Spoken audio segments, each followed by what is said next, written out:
지독한 매연과 경적 소음으로 가득 찬 서울의 퇴근길.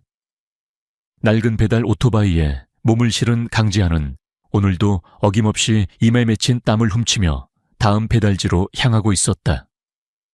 25의 젊은 나이였지만 그의 어깨는 이미 세상의 무게에 짓눌린 듯 무거워 보였다. 반지하 단칸방의 월세와 병상에 계신 어머니의 약값을 벌기 위해 그는 하루에도 12시간 넘게 이 도시의 거리를 누벼야 했다. 사람들은 그를 그저 가난한 배달부로만 알고 있었지만 그의 눈빛 깊은 곳에는 아무도 모르는 비밀과 함께 날카로운 지성이 숨겨져 있었다. 그의 유일한 위안이자 삶의 낙은 여자친구 이유라였다.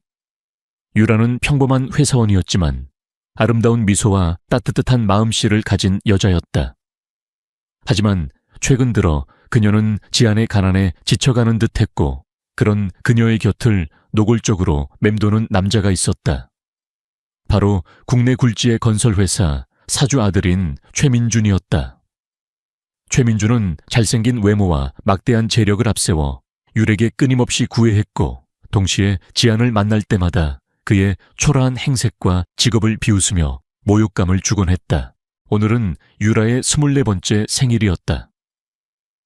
지안은 몇 달 동안 틈틈이 모은 돈으로 그녀가 평소 갖고 싶어 했던 작은 목걸이 하나를 준비했다.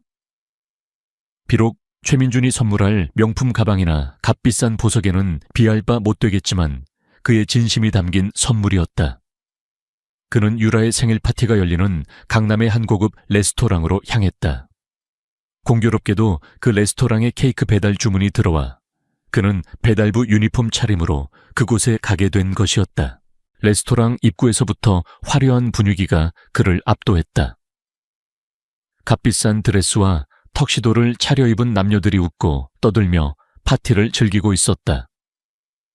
지안은 케이크를 전달하고 조용히 돌아설 생각이었지만 그의 눈에 익숙한 뒷모습이 들어왔다. 바로 이유라였다. 그녀는 눈부신 핑크빛 드레스를 입고 있었고 그녀의 옆에는 보란듯이 팔짱을 끼고 있는 최민준이 있었다. 어이 강지한 씨, 아니신가? 이런 고급 레스토랑에는 어쩐 일이실까? 혹시 유라 생일 선물이라도 사오셨나? 그 꼬질꼬질한 작업복 차림으로 최민준은 지안을 발견하자마자 기다렸다는 듯이 큰 소리로 그를 조롱했다. 주변 사람들의 시선이 일제히 지안에게 쏠렸고 몇몇은 대놓고 비웃음을 터뜨리기도 했다. 유라는 당황한 듯 어쩔 줄 몰라 했지만 그렇다고 최민준을 말리거나 지안을 감싸주지도 않았다. 그녀의 눈빛은 흔들리고 있었다. 지안은 애써 태연한 척하며 유에게 다가가 준비한 작은 선물 상자를 내밀었다. 유라야, 생일 축하해. 이건 내 작은 성이야. 하지만 유라는 그의 선물을 받지 않았다. 대신 그녀는 싸늘한 표정으로 그를 바라보며 말했다. 지안 씨, 우리 이제 그만 헤어져요. 그녀의 목소리는 얼음장처럼 차가웠다. 지안의 심장이 바닥으로 쿵 떨어지는 것 같았다. 뭐라고 유라야, 갑자기 왜? 더 이상은 못 참겠어요. 지안 씨의 가난도 사람들의 비웃음도 그리고 이 초라한 현실도 난 더 나은 미래를 원해요. 지안 씨는 나에게 그런 미래를 줄 수 없잖아요. 그녀는 매정하게 말을 내뱉고는 최민준의 팔에 더욱더 몸을 기댔다. 최민준은 승리감에 도취한 비릿한 미소를 지으며 지안을 내려다보았다. 들었지? 강지한 유라는 이제 내 여자야. 내까짓 배달부 따위가 넘볼 수 있는 상대가 아니라고. 그러니 주제 파악하고 셔터맨이나 계속하시지. 아, 혹시 이 케이크도 네가 배달 온 건가? 정말 딱 어울리는 신세군. 주변에서는 다시 한번 폭소가 터져 나왔다. 지안은 온몸에 피가 거꾸로 솟는 듯한 분노와 함께 가슴이 갈기갈기 찢어지는 듯한 고통을 느꼈다. 하지만 그의 얼굴에는 어떤 표정 변화도 없었다. 그는 그저 조용히 유라와 최민준 그리고 자신을 비웃는 사람들을 차례로 둘러볼 뿐이었다. 그의 깊고 검은 눈동자 속에서 아주 차가운 불꽃이 타오르기 시작했다. 그래, 이것이 너희들의 선택이로군. 그리고 이것이 내가 그동안 연기해왔던 가난한 배달부 강지한의 마지막 모습이다. 그는 더 이상 아무 말도 하지 않고 조용히 돌아섰다. 그의 뒷모습은 너무나도 초라하고 쓸쓸해 보였지만 그 누구도 그의 발걸음이 향하는 곳이 어디인지, 그리고 그의 진짜 정체가 무엇인지 상상조차 하지 못했다. 레스토랑을 빠져나온 지아는 근처 골목길에 세워두었던 낡은 오토바이에 올라탔다. 그는 주머니에서 휴대폰을 꺼내 익숙한 번호를 눌렀다. 신호음이 몇 번 울리기도 전에 수화기 너머에서는 정중하면서도 긴장감이 섞인 목소리가 들려왔다. 회장님 분부만 내리십시오. 지안의 입가에 싸늘한 미소가 떠올랐다. 그의 목소리는 이전과는 전혀 다른 낮고 위험 있는 톤으로 변해 있었다. 김비서, 이제 그만 놀이를 끝낼 시간이다. 내가 한국으로 돌아온 진짜 이유, 이제부터 시작해야지. 우선 최민준 그놈과 그 집안에 대한 모든 정보를 다시 한번 정리해서 보고하도록. 그리고 이유라 그 여자에 대해서도 내가 없는 동안 그녀가 어떻게 변했는지 아주 자세히 알고 싶군. 알겠습니다, 회장님. 즉시 준비하겠습니다. 전화를 끄는 지아는 밤하늘을 한번 올려다보았다. 그의 눈빛은 더 이상 상처 입은 짐승의 그것이 아니었다.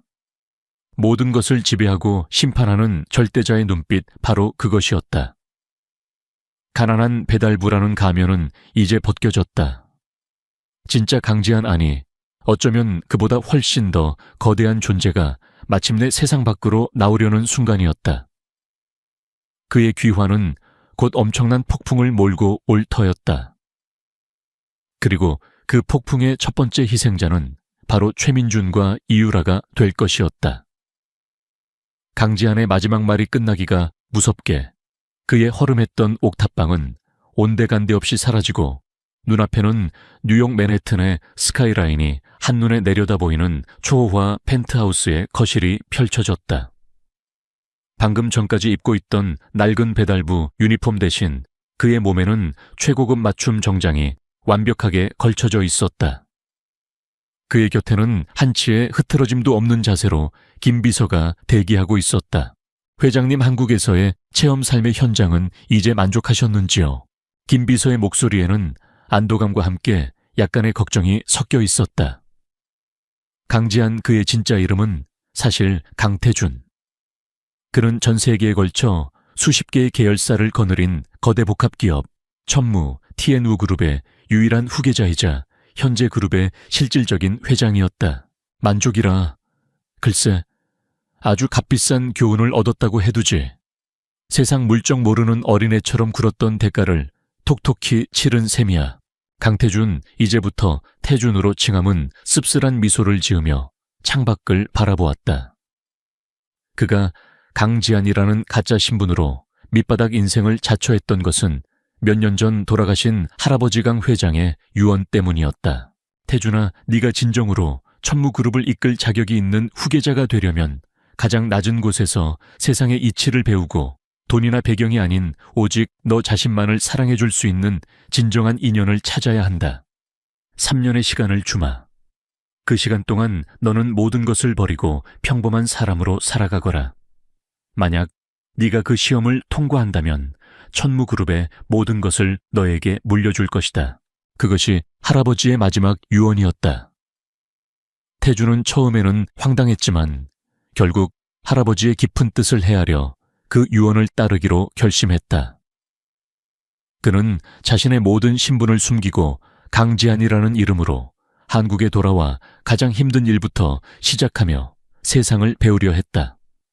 그리고 그 과정에서 이유라를 만났고 처음으로 진정한 사랑이라고 믿었던 감정을 느꼈다.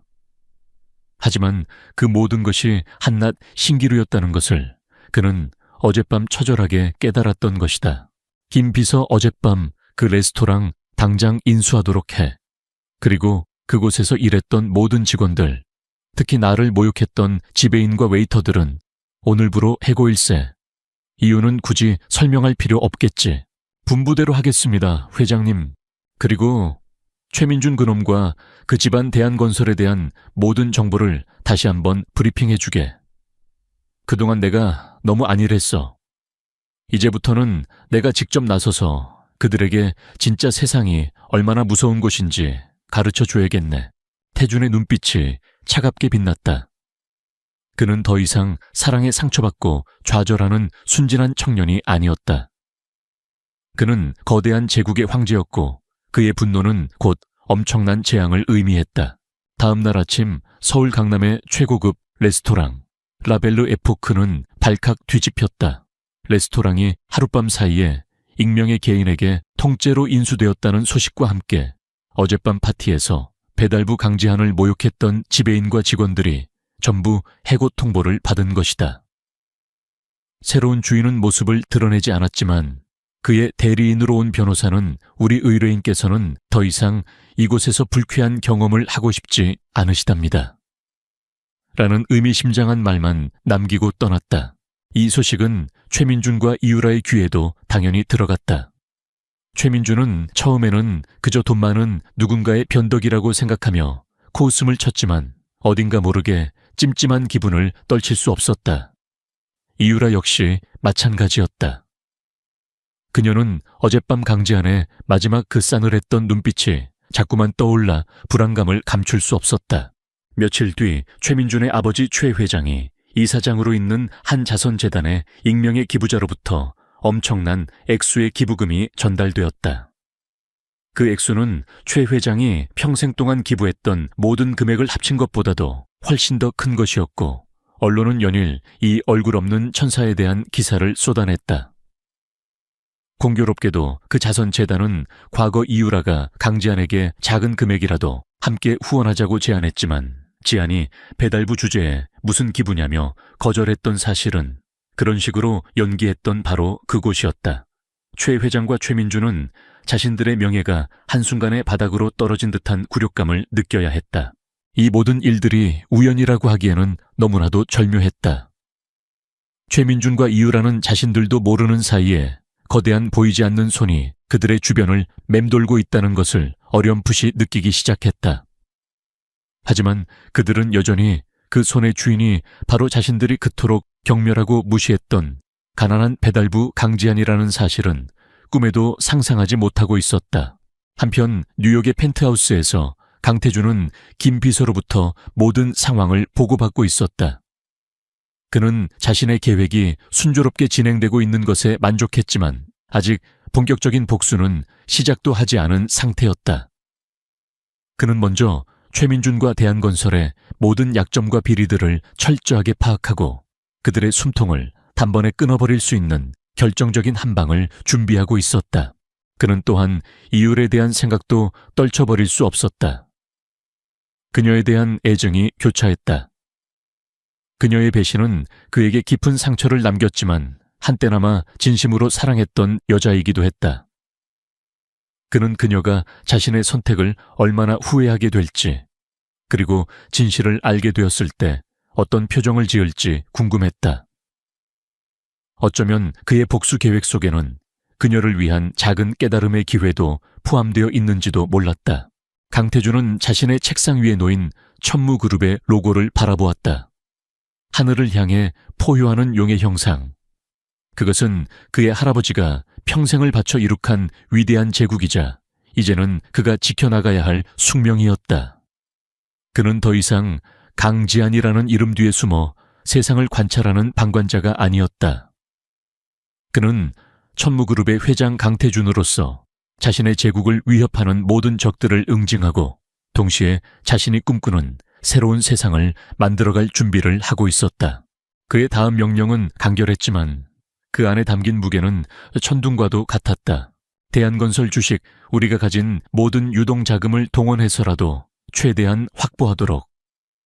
그리고 그들의 가장 중요한 해외 건설 프로젝트 무슨 수를 써서라도 우리가 빼앗아 온다.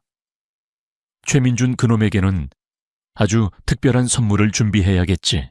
김 비서는 조용히 고개를 숙였다. 거대한 폭풍이 몰려오고 있었다.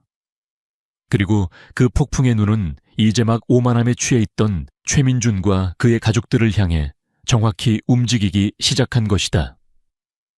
강태준, 강재한 회장의 명령은 즉각적이고 무자비하게 실행되었다. 천무 티앤우 그룹의 막대한 자금력과 정보력은 마치 거대한 쓰나미처럼 대한건설과 최민준 일가를 덮쳤다. 먼저 천무그룹은 비밀리에 운영해오던 투자 전문 자회사들을 통해 대한건설의 주식을 대량으로, 그러나 시장에 큰 충격을 주지 않는 방식으로 교묘하게 매집하기 시작했다. 동시에 대한건설의 주요 협력업체들과 핵심 기술을 보유한 하청업체들을 파격적인 조건으로 인수하거나 독점 계약을 체결하여 대한건설의 사업 기반을 서서히 잠식해 나갔다. 최민준의 아버지 최 회장은 갑작스러운 자금 압박과 사업 차질에 당황했지만 그 배후에 누가 있는지는 전혀 감지하지 못했다. 그는 그저 최근 시장 상황이 좋지 않거나 경쟁사들의 견제가 심해졌다고만 생각할 뿐이었다. 가장 치명적인 타격은 최민준이 그룹의 명운을 걸고 추진하고 있던 동남아시아 대규모 신도시 개발 프로젝트에서 터져나왔다. 천무그룹은 대한건설보다 훨씬 더 유리한 조건과 압도적인 기술력을 앞세워 해당 국가정부와의 최종 계약 단계에서 극적으로 사업권을 가로챘다. 이 프로젝트는 대한건설에게는 회생의 마지막 동아줄과도 같았기에 사업권 상실은 그들에게 사형 선고나 다름없었다. 대한건설의 주가는 연일 폭락했고 금융권에서는 대출금 회수 압박이 들어오기 시작했으며 그룹 전체가 부도 위기에 직면하게 되었다. 최민준은 그제야 사태의 심각성을 깨닫고 공포에 휩싸였다. 그는 아버지가 평생을 바쳐 이룩한 그룹이 한순간에 무너져 내리는 것을 속수무책으로 지켜봐야 했다. 그의 오만했던 얼굴에서는 핏기가 사라졌고 밤마다 악몽에 시달리며 신경쇠약 증세까지 보이기 시작했다. 그는 미친 듯이 이 모든 일의 배후를 찾아 헤맸지만 천무그룹이라는 거대한 장벽 앞에서 그의 모든 노력은 허사로 돌아갔다. 천무그룹은 너무나도 거대하고 비밀스러운 존재였고 그 실질적인 총수인 강태준 회장에 대해서는 알려진 바가 거의 없었다. 다만 그가 최근 몇 년간 외부 활동을 극도로 자제하다가 최근 다시 경영 전면에 나섰다는 소문만이 무성할 뿐이었다. 이유라는 최민준과 대한건설의 몰락 소식을 뉴스를 통해 접하며 복잡한 심경에 휩싸였다. 한때 자신이 그토록 선망했던 부와 명예가 한순간에 물거품처럼 사라지는 것을 보며 그녀는 자신이 얼마나 어리석고 허영심에 가득 차 있었는지 깨달았다. 그녀는 최민준의 곁을 떠나기로 결심했지만 이미 너무 늦어버린 후였다. 최민준은 모든 것을 잃었다는 절망감에 이성을 잃고 그녀에게 폭언과 폭행을 일삼기 시작했고 그녀는 또 다른 지옥에 갇힌 신세가 되었다. 그녀는 밤마다 강지한을 떠올렸다. 그의 가난했지만 진실했던 눈빛, 그의 따뜻했던 미소, 그리고 마지막 순간 그가 보여주었던 그 싸늘했던 경멸의 눈빛까지도. 그녀는 자신이 얼마나 큰 잘못을 저질렀는지, 그리고 무엇을 놓쳐버렸는지 뒤늦게 후회하며 눈물 흘렸다. 그녀는 수소문 끝에 강지한이 일했던 배달업체와 그가 살았던 반지하 단칸방을 찾아갔지만 그는 이미 흔적도 없이 사라진 후였다. 그의 옛 전화번호는 없는 번호라는 안내 음성만이 그녀를 맞이할 뿐이었다. 한편 강태준은 천무그룹의 회장으로서 공식적인 활동을 조금씩 늘려나가고 있었다. 그는 스위스 다보스에서 열린 세계 경제 포럼에 참석하여 지속 가능한 미래를 위한 기술 혁신이라는 주제로 기조연설을 하여 전 세계 리더들의 주목을 받았다. 그의 연설은 깊이 있는 통찰력과 미래에 대한 명확한 비전을 제시하며 큰 반향을 일으켰다. 바로 그 포럼에서 강태준은 한서연이라는 젊은 여성을 만나게 되었다. 그녀는 성공한 사회적 기업 에코퓨처의 대표이자 뛰어난 환경과학자였다. 그녀는 아름다운 외모만큼이나 명석한 두뇌와 따뜻한 마음씨를 가졌으며 환경 문제 해결에 대한 뜨거운 열정을 가지고 있었다. 그녀는 강태준의 기조연설에 깊은 감명을 받았고 그에게 먼저 다가가 자신의 아이디어를 제안했다. 강태준 회장님의 연설 정말 인상 깊었습니다. 혹시 저희 에코퓨처와 함께 전 지구적인 환경 문제 해결을 위한 공동 프로젝트를 진행해 보실 생각은 없으신지요? 강태준은 그녀의 당당하고 열정적인 모습에 잠시 할아버지의 유언을 떠올렸다. 돈이나 배경이 아닌 오직 너 자신만을 사랑해 줄 수 있는 진정한 인연을 찾아라. 한서연은 그가 그토록 찾아 헤매던 그런 인연일지도 모른다는 강한 예감이 들었다. 그는 그녀의 제안을 흔쾌히 수락했고 두 사람은 자연스럽게 함께 어울리며 서로에 대한 호감을 키워나가기 시작했다. 그녀는 그의 엄청난 문화 배경에는 전혀 관심이 없는 듯했고 오직 그의 비전과 능력 그리고 인간적인 매력에만 집중했다. 그러던 어느 날 이유라는 절망적인 상황 속에서 마지막 지푸라기라도 잡는 심정으로 천무그룹 본사를 찾아갔다. 그녀는 강태준 회장을 만나 최민준을 용서해달라고 그리고 자신을 이 지옥에서 구해달라고 애원해볼 생각이었다.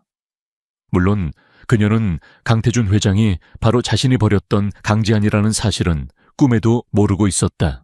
간신히 비서실을 통해 면담 요청을 한 그녀는 차가운 응접실에서 한참을 기다린 끝에 마침내 강태준 회장과 마주하게 되었다. 그가 방으로 들어서는 순간 이유라는 자신의 눈을 의심했다. 너무나도 익숙한 얼굴 하지만 전혀 다른 분위기.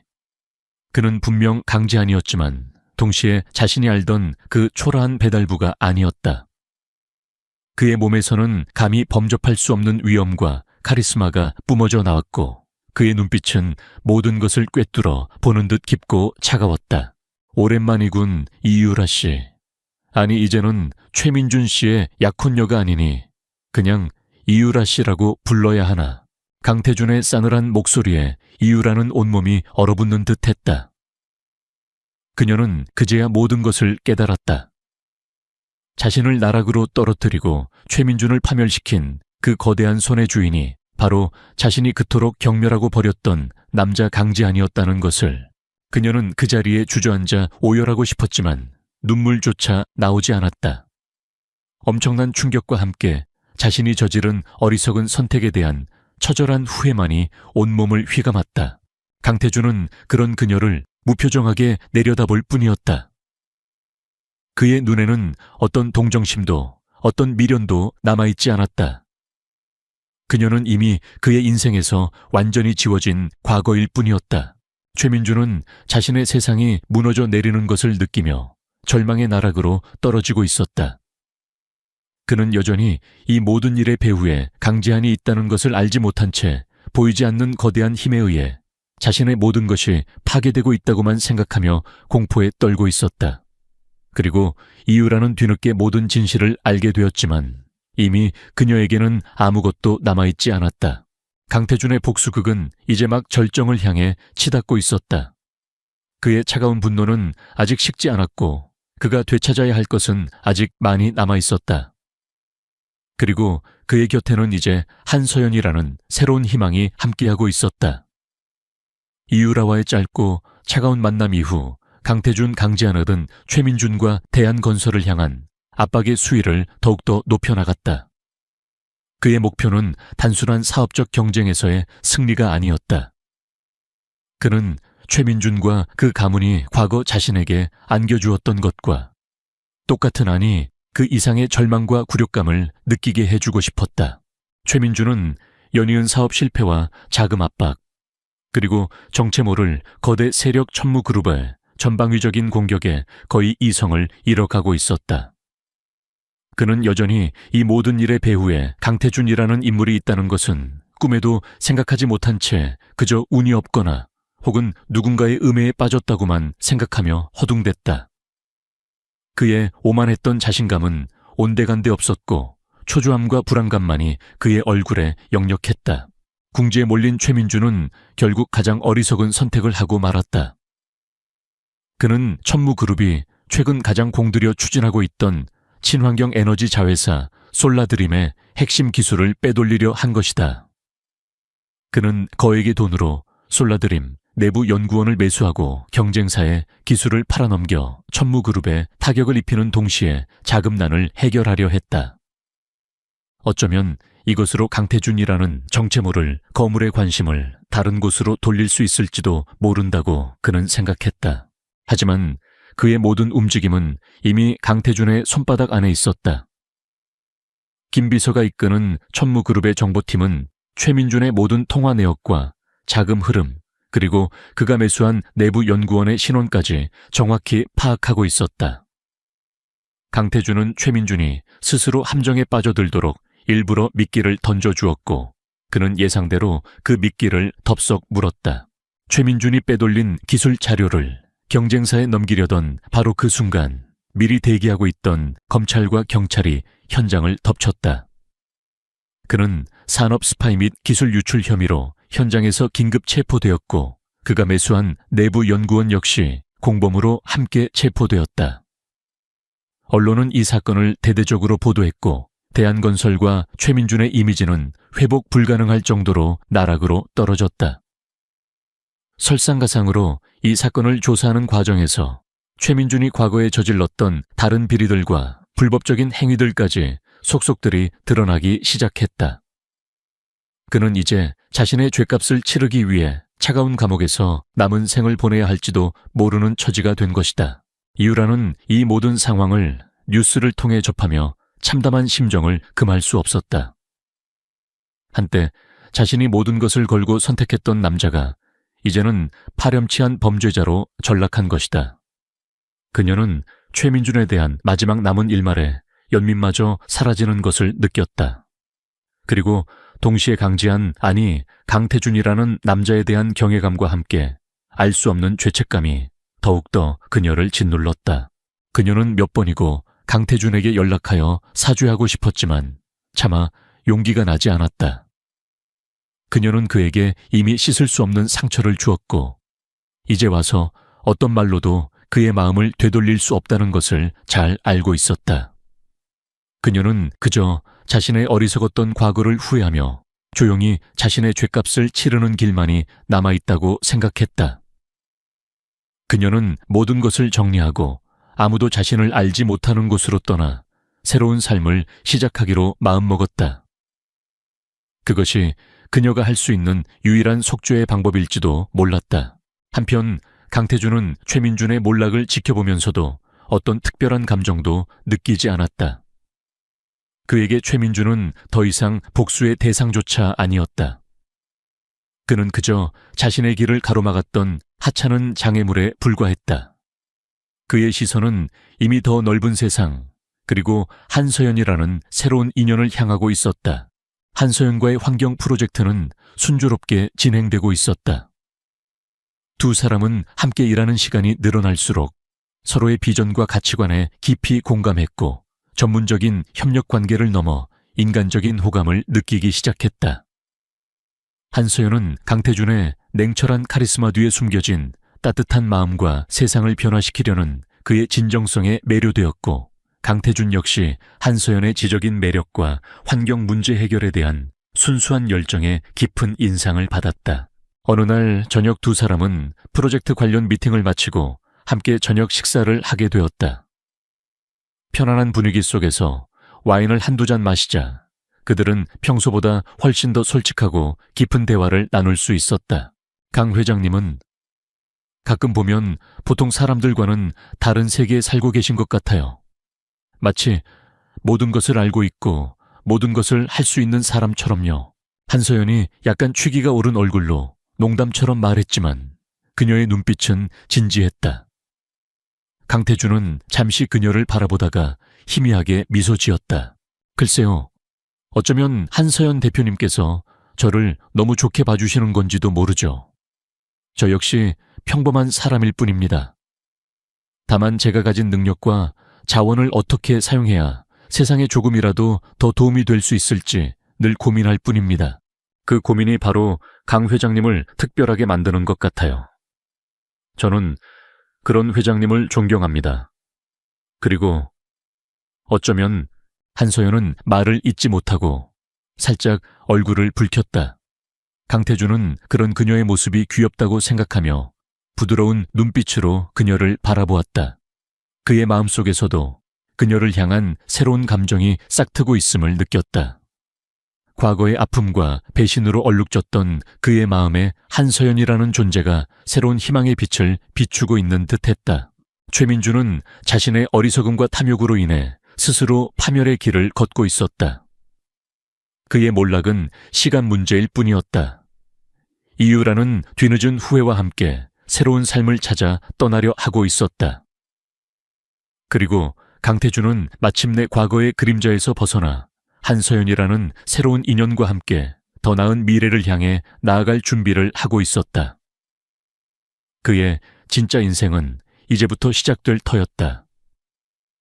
그의 거대한 부와 힘은 더 이상 복수의 도구가 아닌 세상을 바꾸는 선한 영향력으로 사용될 것이었다. 최민준과 대한건설에 대한 강태준, 강지한의 압박은 숨 쉴 틈 없이 계속되었다. 대한건설의 주가는 바닥을 모르고 추락했고 주요 사업들은 줄줄이 계약이 해지되거나 중단되었다. 금융권에서는 대출금 상환 압박이 들어왔고 협력업체들은 등을 돌렸다. 한때 재계의 유력 가문으로 불렸던 최씨 일가는 이제 파산 직전의 위기에 내몰린 것이다. 강태준은 마침내 최후의 일격을 가할 때가 왔다고 판단했다. 그는 천무 TN우그룹의 이름으로 긴급 기자회견을 소집했다. 기자회견의 명목은 천무그룹의 신규 사회 공헌 프로젝트 발표 및 중대 발표였지만 그 이면에는 최민준과 이유라 그리고 세상을 향한 그의 진짜 정체를 공개하려는 의도가 숨겨져 있었다. 기자회견장에는 국내외 주요 언론사 기자들이 구름처럼 몰려들었다. 천무그룹의 강태준 회장이 오랜 침묵을 깨고 공식 석상에 나서는 것은 그 자체로 엄청난 뉴스거리였기 때문이었다. 최민준 역시 아버지 최 회장과 함께 초췌한 모습으로 기자회견장에 나타났다. 그들은 지푸라기라도 잡는 심정으로 혹시라도 강태준 회장이 대한건설에 자비를 베풀어주지 않을까 하는 신락 같은 희망을 품고 온 것이었다. 이유라 역시 복잡한 심경으로 기자회견장 한쪽 구석에 조용히 앉아 있었다. 그녀는 강태준이 자신을 부른 이유를 알지 못했지만 어쩐지 이 자리가 자신과 그의 질긴 악연을 완전히 끝내는 자리가 될 것 같다는 불길한 예감을 느끼고 있었다. 한서연은 강태준의 파트너 자격으로 그의 바로 옆자리에 앉아 그에게 지지와 신뢰의 눈빛을 보내고 있었다. 마침내 강태준이 단상 위의 모습을 드러냈다. 그의 등장은 좌중을 압도했다. 그의 온몸에서는 과거 강지한이라는 이름으로 살았던 시절에는 상상조차 할 수 없었던 강력한 카리스마와 절대적인 자신감이 뿜어져 나왔다. 그는 먼저 천무그룹의 새로운 사회공헌 프로젝트에 대해 간략하게 발표했다. 그것은 전 세계 소외계층 아동들을 위한 교육 지원 사업과 환경 문제 해결을 위한 혁신 기술 개발 지원 사업으로 그 규모와 비전은 상상을 초월하는 것이었다. 기자들의 질문 세례가 이어졌지만 그는 여유로운 미소로 모든 질문에 막힘없이 답변했다. 그리고 마침내 그가 중대 발표를 할 시간이 되었다. 오늘 이 자리에서 저는 개인적인 이야기를 하나 하려고 합니다. 어쩌면 많은 분들이 놀라실 수도 있겠지만 이것은 제가 반드시 밝혀야 할 진실이기도 합니다. 그의 말에 기자회견장은 순간 정적에 휩싸였다. 강태준은 잠시 숨을 고르더니 대형 스크린을 가리켰다. 스크린에는 한 편의 짧은 영상이 상영되기 시작했다. 영상의 시작은 허름한 배달 오토바이를 탄 차에 땀 흘리며 서울 거리를 누비는 한 청년의 모습이었다. 바로 강지한이었다. 영상은 그가 배달부로서 겪었던 온갖 수모와 멸시, 그리고 이유라와 최민준에게 버림받았던 그날 밤 레스토랑에서의 처참했던 기억까지도 가감없이 보여주었다. 기자회견장은 충격과 경악으로 술렁이기 시작했다. 저 영상 속의 초라한 배달부가 지금 단상 위에서 세상을 호령하는 듯한 카리스마를 뿜어내고 있는 천무그룹의 강태준 회장과 동일 인물이란 말인가. 영상이 끝나자 강태준은 담담한 목소리로 입을 열었다. 영상에서 보신 저 청년이 바로 몇 년 전까지의 저 강태준의 또 다른 모습이었습니다. 저는 돌아가신 할아버님의 유언에 따라 잠시 모든 것을 내려놓고 가장 낮은 곳에서 평범한 사람으로 살아가며 세상의 이치를 배우고 진정한 인연을 찾으라는 시험을 받고 있었습니다. 그 과정에서 저는 인간의 가장 추악한 밑바닥과 함께 가장 순수하고 아름다운 진심 또한 경험했습니다. 그의 시선이 잠시 이율에게 머물렀다가 이내 최민준에게로 향했다. 최민준의 얼굴은 이미 사색이 되어 있었다. 그는 자신의 눈앞에 펼쳐진 이 모든 상황을 도저히 믿을 수 없다는 듯 공포에 질린 표정으로 강태준을 바라보고 있었다. 최민준 씨, 당신은 내가 가장 비참하고 초라했을 때 나를 짓밟고 내 모든 것을 빼앗아갔습니다. 당신의 그 오만함과 탐욕이 결국 당신 자신을 파멸로 이끌었다는 것을 이제는 깨달았기를 바랍니다. 강태준은 이어서 천무그룹이 대한건설을 공식적으로 인수합병할 것을 발표했다. 그것은 단순한 기업 인수가 아니었다. 최민준과 그의 가문이 쌓아 올린 모든 부와 명예를 한순간에 빼앗아버리는 완벽한 몰락의 선고였다. 최민준은 그 자리에서 정신을 잃고 쓰러졌고 그의 아버지 최 회장 역시 망연자실한 표정으로 허공만 바라볼 뿐이었다. 다음으로 강태준의 시선이 이율에게 향했다. 그녀는 고개를 숙인 채 하염없이 눈물만 흘리고 있었다. 그녀의 마음속에는 후회와 죄책감 그리고 형언할 수 없는 비참함이 파도처럼 밀려오고 있었다. 자신이 버렸던 그 남자가 사실은 세상 그 누구보다도 위대하고 강력한 존재였다는 것을, 그리고 자신이 얼마나 어리석은 선택을 했는지 이제야 뼈저리게 깨달은 것이다. 이유라 씨, 당신에게는 어떤 원망도 남아있지 않습니다. 다만 당신의 선택이 당신에게 어떤 결과를 가져다 주었는지 평생 후회하며 살아가게 될 것이라는 점만은 기억해 주시기 바랍니다. 그의 목소리는 차가웠지만 그 안에는 어떤 분노나 증오도 담겨 있지 않았다. 오직 지나간 과거에 대한 완전한 정리만이 있을 뿐이었다. 기자회견은 전 세계적인 충격과 함께 마무리되었다. 가난한 배달부의 반전 드라마, 숨겨진 재벌 회장의 귀환 등 자극적인 제목의 기사들이 인터넷을 도배했고 강태준이라는 이름은 다시 한번 세상을 뒤흔들었다. 한서연은 이 모든 과정을 강태준의 곁에서 조용히 지켜보았다. 그녀는 그의 과거를 이미 알고 있었지만 그의 진실된 모습과 그가 짊어진 운명의 무게를 다시 한번 확인하며 그에 대한 존경심과 사랑을 더욱더 깊이 느꼈다. 그녀는 그가 어떤 사람이든 그의 곁을 끝까지 함께할 것이라고 다짐했다. 기자회견이 끝난 후 강태준은 한서연의 손을 잡고 아무도 없는 옥상 정원으로 올라갔다. 그는 더 이상 어떤 가면도 쓰지 않은 온전한 자신의 모습으로 그녀 앞에 섰다. 이제 모든 것이 끝났습니다. 그리고 새로운 시작입니다. 그는 한서연을 자신의 품으로 끌어당겨 부드럽게 입을 맞추었다. 두 사람의 그림자 위로 서울의 밤하늘이 그 어느 때보다 아름답게 빛나고 있었다. 그의 길고 길었던 복수극은 마침내 막을 내렸고 이제 그의 앞에는 사랑하는 사람과 함께 만들어갈 새로운 미래만이 기다리고 있었다. 그는 더 이상 과거의 그림자에 얽매이지 않을 터였다. 그는 천무그룹의 회장으로서 그리고 한서연의 연인으로서 세상을 향해 당당하게 나아갈 준비가 되어 있었다. 강태준 강지한 회장의 기자회견은 대한민국 사회 전체를 뒤흔들었다.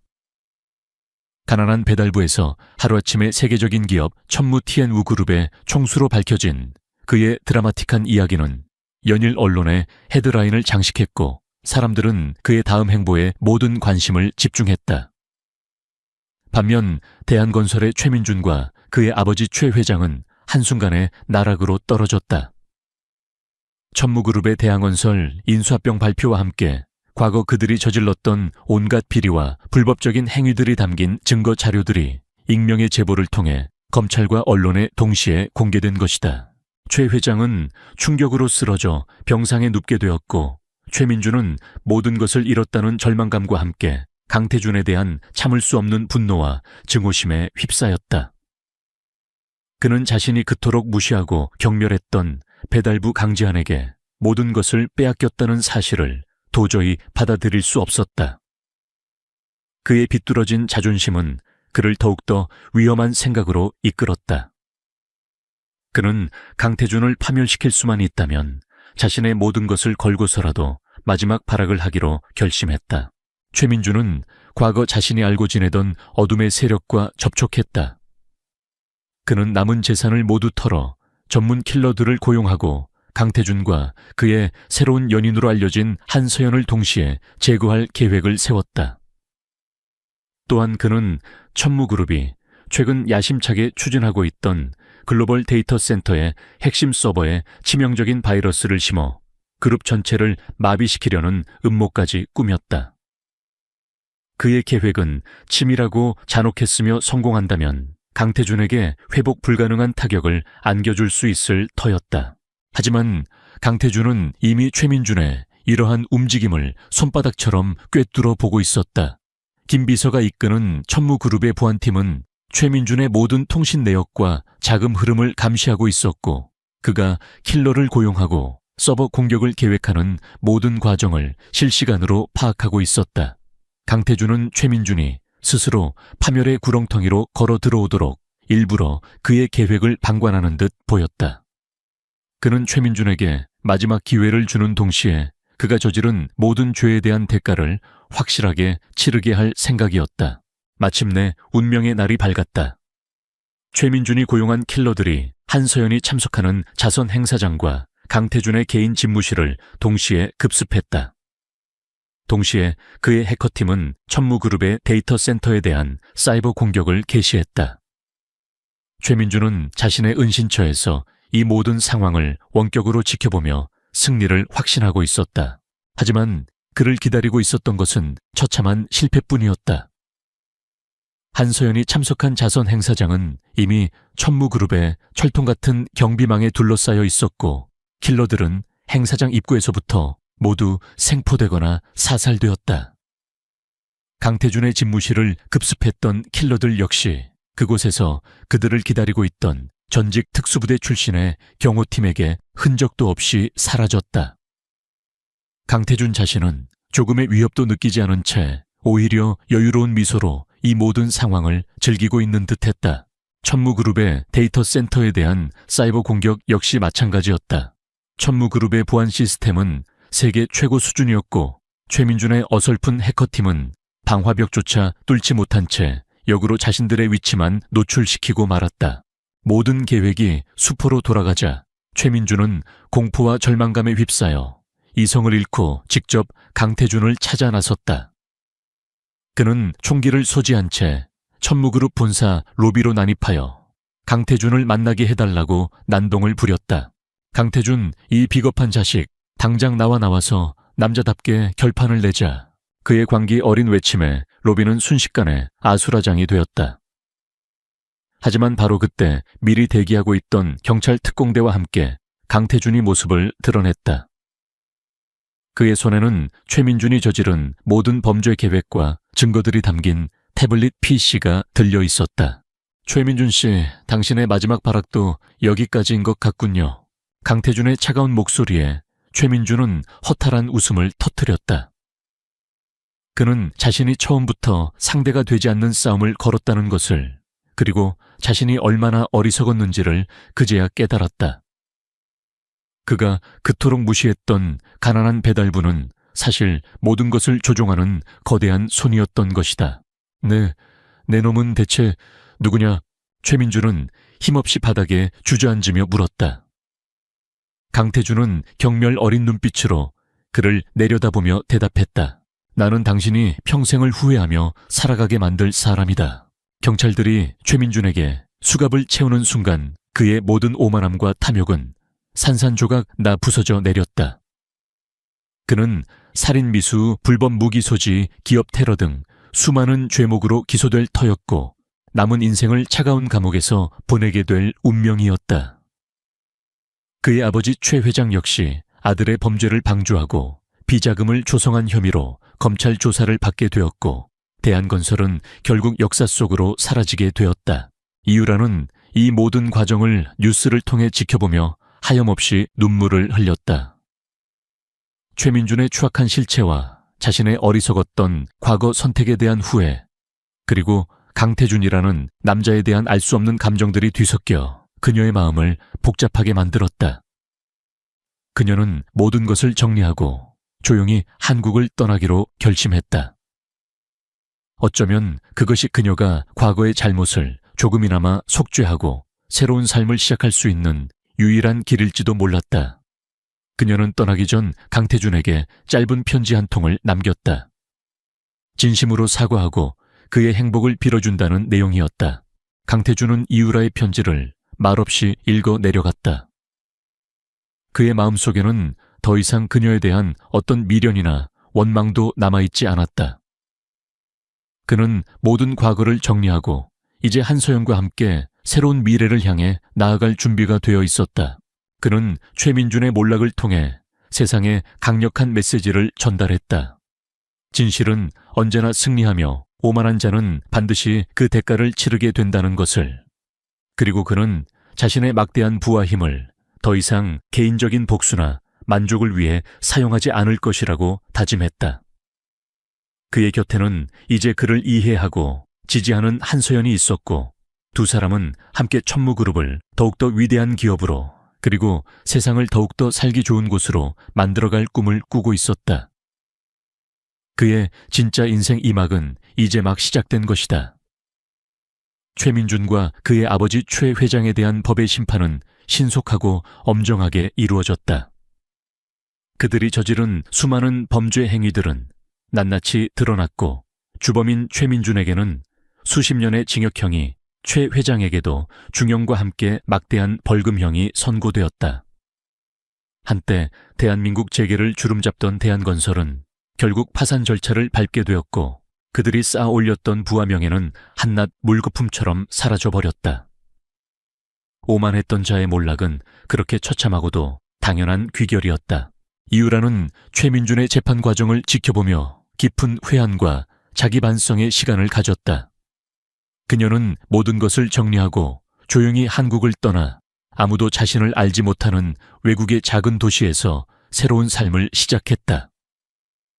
그녀는 강태준에게 남긴 편지에서 진심으로 자신의 과오를 사죄했고 그의 행복을 빌어주었다.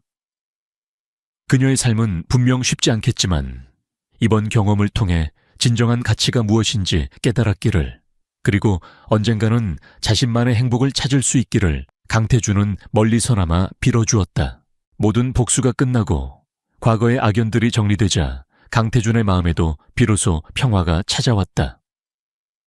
그는 더 이상 강지한이라는 가짜 신분 뒤에 숨어 세상을 관찰하거나 복수심에 불타 밤잠을 설치지 않아도 되었다. 그는 이제 온전한 천무 티안우 그룹의 회장 강태준으로서, 그리고 한서연이라는 아름답고 현명한 여인의 연인으로서 새로운 삶을 시작할 준비가 되어 있었다. 그는 한서연과 함께 천무그룹과 에코퓨처의 공동 프로젝트였던 그린 플래닛 이니셔티브를 전 세계로 확장시켜 나갔다. 사막의 숲을 만들고 오염된 바다를 정화하며 멸종 위기의 동식물을 보호하는 그들의 노력은 전 지구적인 지지와 찬사를 받았다. 천무그룹은 더 이상 단순한 이윤, 추구 기업이 아니었다. 강태준의 리더십 아래 천무그룹은 사회적 책임을 다하고 인류의 지속 가능한 미래를 위해 헌신하는 윤리적인 글로벌 기업으로 거듭나고 있었다. 그는 과거 강제한으로 살았던 시절 경험했던 서민들의 아픔과 고통을 잊지 않았고, 기업의 이익을 사회에 환원하는 다양한 정책들을 적극적으로 추진했다. 강태준과 한서연의 관계는 시간이 지날수록 더욱더 깊고 단단해졌다. 그들은 서로의 꿈과 비전을 공유하고 서로의 가장 든든한 지원군이자 동반자가 되어주었다. 그들의 사랑은 화려하거나 요란하지 않았지만 서로를 향한 깊은 신뢰와 존경, 그리고 따뜻한 배려로 가득 차 있었다. 어느덧 3년이라는 시간이 흘렀다. 강태준은 이제 30을 바라보는 젊은 나이였지만 이미 전 세계에서 가장 영향력 있는 리더 중 한 명으로 손꼽히고 있었다. 그의 이름 앞에는 늘 혁신적인 기업가, 존경받는 자선사업가, 그리고 미래를 디자인하는 리더라는 수식어가 따라붙었다. 그는 가끔씩 과거 강제안으로 살았던 시절을 떠올리곤 했다. 고되고 힘들었지만 그 시간들은 그에게 돈으로는 살 수 없는 귀중한 경험과 교훈을 안겨주었다. 그는 할아버지의 유언을 자신만의 방식으로 완수해낸 것이었다. 진정한 사랑을 찾았고 세상의 이치를 배웠으며 무엇보다 자기 자신을 이겨내고 한 단계 더 성장할 수 있었으니까. 어느 봄날 강태주는 한서영과 함께 그들이 처음 만났던 스위스타보스의 한적한 호숫가를 다시 찾았다. 그곳에서 그는 서연에게 진심을 담아 청혼했다. 서연 씨, 당신은 내 삶에 찾아온 가장 큰 축복이자 기적입니다. 당신이 없었다면 지금의 나도 없었을 겁니다. 나와 평생을 함께 해주시겠습니까? 서연의 눈가에 행복의 눈물이 글썽였다. 그녀는 말없이 고개를 끄덕이며 그의 품에 안겼다. 두 사람의 결혼식은 화려하지 않았지만 세상에서 가장 아름답고 의미 있는 언약으로 가득 찼다. 몇 년이 더 흘러 그들에게는 예쁜 딸아이도 생겼다. 아이는 아빠를 닮아 총명하고 엄마를 닮아 따뜻한 마음씨를 가졌으며 두 사람의 사랑 속에서 밝고 건강하게 자라났다.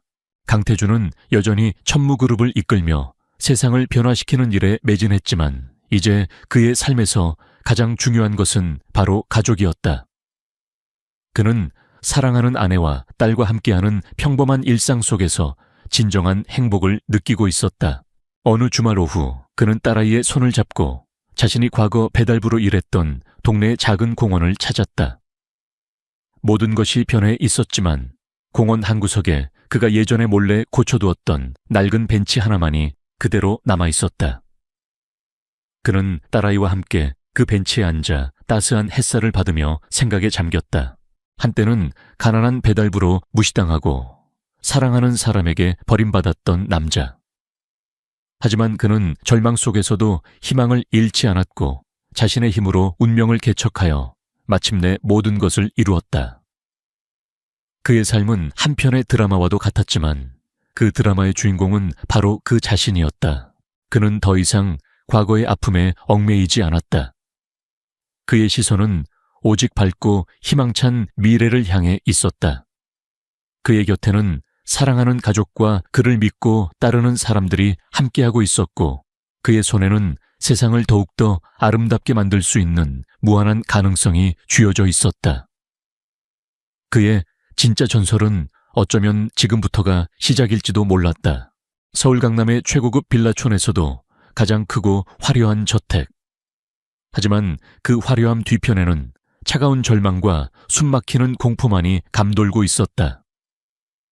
8살 강유진은 자신의 방 침대에 웅크린 채 아래층에서 들려오는 아버지 강민석의 고함 소리와 어머니 오서연의 희미한 흐느낌 소리를 애써 외면하려 귀를 막았다. 오늘도 어김없이 술에 취해 들어온 아버지는 사소한 트집을 잡아 어머니를 괴롭히고 있었다. 접시 깨지는 소리, 가구가 넘어지는 소리, 그리고 어머니의 애처로운 비명소리가 유진의 작은 심장을 갈기갈기 찢어 놓았다. 강민석. 유진에게 아버지는 그런 존재였다. 밖에서는 유능한 사업가 행세를 했지만 집에서는 폭군 그 자체였다. 술에 취하면 어머니에게 폭언과 폭력을 일삼았고 도박과 외도로 가산을 탕진했으며 어린 딸 유진에게는 단 한 번도 따뜻한 눈길 한 번 준 적이 없었다. 아름답고 현명했던 어머니는 그런 아버지 밑에서 하루하루 시들어가는 꽃처럼 생기를 잃어갔다. 이런 아빠 따위 없어져 버렸으면 좋겠어. 유진의 작은 가슴 속에는 나이에 맞지 않는 깊은 증오와 복수심이 쌓여가고 있었다. 그리고 동시에 어머니를 이 지옥 같은 현실에서 구해내고 싶다는 간절한 소망도 함께 자라나고 있었다. 언젠가 TV 드라마에서 본 것처럼 멋진 왕자님이 나타나 엄마를 구해줬으면 좋겠다고 유진은 매일 밤 기도했다. 하지만 왕자님은 나타나지 않았고 유진은 마침내 스스로 그 왕자님을 찾아 나서기로 결심했다. 아니, 정확히는 엄마에게 새로운 남편감을, 그리고 아빠에게는 복수의 칼날이 될 존재를. 유진의 계획은 치밀하면서도 아이답게 순진했다. 아빠가 가장 경멸하고 무시하는 유형의 남자. 가난하고 볼품없고, 그래서 아빠가 보란듯이 엄마 옆에 세워두면 자존심에 상처를 입고 길길이 날뛸 만한 그런 남자. 그러면서도 엄마에게는 한없이 다정하고 자신에게는 따뜻한 아빠가 되어줄 수 있는 남자. 유진은 그런 남자를 찾아 자신의 계획에 끌어들이기로 마음먹었다. 며칠 동안 학교 주변과 동네를 샅샅이 살피던 유진의 눈에 한 남자가 들어왔다. 허름한 작업복 차림에 땀을 뻘뻘 흘리며 공사장 인부로 일하는 젊은 남자였다. 이름은 한지훈. 그는 점심시간이면 공사장 한쪽 구석에서 도시락 대신 빵 한 조각으로 끼니를 때우면서도 길가의 작은 들꽃을 보며 희미하게 미소 지을 줄 아는 사람이었다. 유진은 며칠 동안 몰래 그를 관찰하며 그가 비록 가난해 보이지만 심성은 착하고 순수하다는 것을 알게 되었다. 그리고 무엇보다 그는 아빠 강민석이 가장 혐오하는 유형의 남자였다. 유진은 용기를 내어 지훈에게 접근했다. 처음에는 길을 잃은 척하며 말을 걸었고, 다음에는 넘어져서 다친 척하며 그의 도움을 받았다. 지훈은 언제나 당황하면서도 진심으로 어린 유진을 걱정하고 도와주었다. 그의 투박한 손길은 따뜻했고 그의 눈빛은 거짓없이 선량했다. 유진은 그가 바로 자신이 찾던 완벽한 후보라고 확신했다. 어느 날 하교길 유진은 결심한 듯 지훈에게 다가가 자신의 돼지 저금통을 내밀었다. 그 안에는 유진이 몇 년 동안 모은 용돈이 가득 들어 있었다. 아저씨, 이거 다 드릴게요. 대신 우리 엄마랑 결혼해 주세요. 지훈은 유진의 갑작스러운 말에 너무 놀라 입을 다물지 못했다. 8살짜리 꼬마 아이가 그것도 생면부지의 자신에게 엄마와 결혼해 달라니. 장난이라고 하기에는 아이의 표정이 너무나 진지하고 절박해 보였다. 유진아, 그게 무슨 말이니? 아저씨는, 우리 아빠는 아주 나쁜 사람이에요. 매일 엄마를 때리고 욕해요. 엄마가 너무 불쌍해요.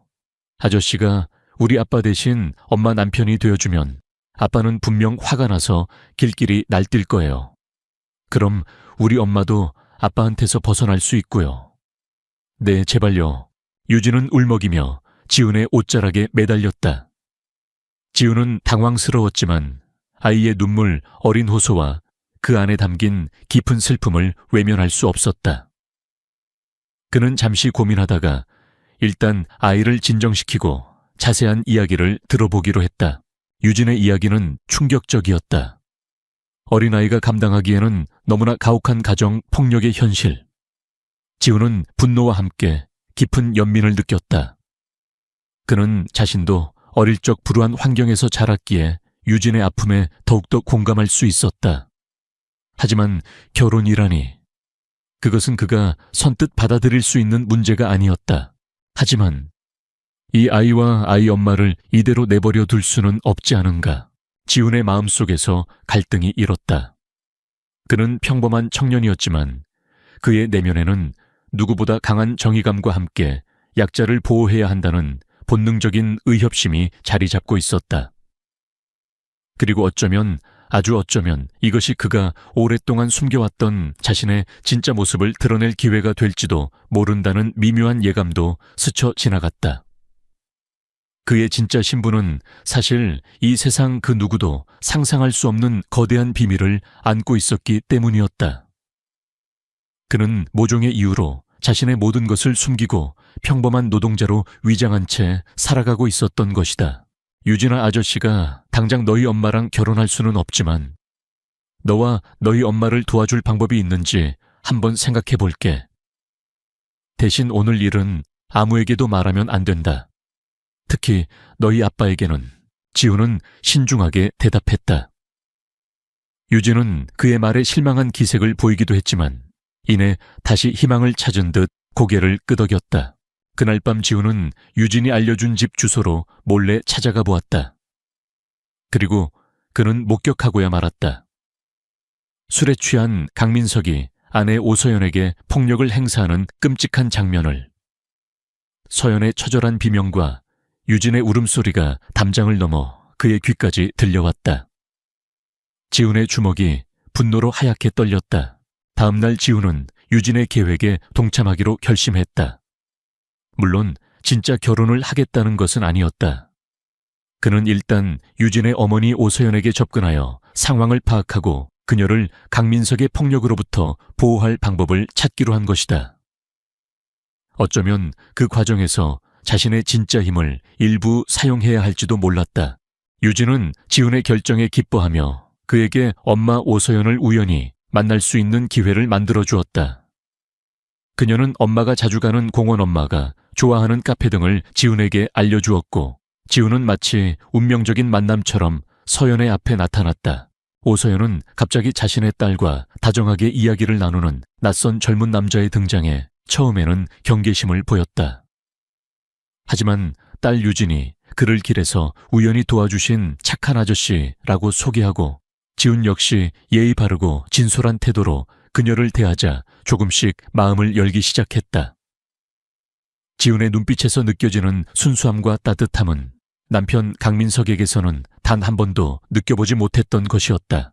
그렇게 한지훈은 강유진에 치밀하면서도 엉뚱한 아빠 교체 프로젝트에 휘말리게 되었고, 오서연은 자신도 모르는 사이에 딸이 준비한 새로운 운명의 소용돌이 속으로 빠져들고 있었다. 그리고 이 모든 것의 중심에는 아직 드러나지 않은 한지훈의 엄청난 비밀이 숨겨져 있었다. 그의 진짜 신분이 밝혀지는 순간 이들의 관계는 물론이고 세상 전체가 뒤흔들릴지도 모를 일이었다. 강유진의 계획은 생각보다 치밀했다. 그녀는 엄마 오서연에게 한지훈을 학교 앞에서 우연히 알게 된 아주 똑똑하고 친절한 대학생 오빠라고 소개했다. 마침 유진이 수학을 어려워하던 차라 지훈이 방과 후 학습 도우미 역할을 해줄 수 있을 거라는 그럴싸한 명분까지 만들어냈다.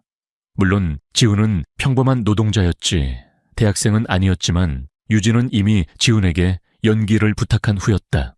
오서연은 처음에는 딸의 갑작스러운 제안에 당황하고 경계하는 눈치였다. 그녀는 남편 강민석의 의처증과 폭력적인 성향을 잘 알고 있었기에 낯선 남자를 집에 들이는 것이 얼마나 위험한 일인지 직감했다. 하지만 딸아이의 간절한 눈빛과 엄마, 나 정말 이 오빠한테 배우고 싶어요. 딱 한 번만요. 네라는 애원에 결국 마음이 약해지고 말았다. 그리고 무엇보다 처음 만난 한지훈이라는 청년에게서 느껴지는 꾸밈없는 순수함과 선량한 눈빛은 그녀의 얼어붙었던 마음을 조금이나마 움직이게 했다. 그렇게 한지훈은 어색하게나마 강씨 집안에 발을 들여놓게 되었다. 그의 역할은 유진의 학습 도우미였지만 사실 그는 유진의 눈짓과 작은 메모들을 통해 강민석의 동태를 살피고 오서연을 보호할 기회를 엿보고 있었다. 그는 집안의 망가진 가구를 슬쩍 고쳐놓기도 하고 유진이 좋아하는 간식을 몰래 사다 주기도 하며 자연스럽게 모녀의 일상에 스며들었다. 오서연은 그런 지훈의 모습에서 남편에게서는 단 한 번도 느껴보지 못했던 따뜻함과 배려심을 발견했다. 그는 말이 없었지만 늘 묵묵히 자신의 자리에서 최선을 다했고 유진을 대하는 그의 눈빛에서는 진심 어린 애정이 느껴졌다. 그녀는 자신도 모르게 조금씩 지훈에게 마음을 열기 시작했다. 하지만 평화는 오래가지 못했다. 며칠 뒤 강민석이 평소보다 일찍 귀가하면서 모든 것이 틀어지기 시작했다.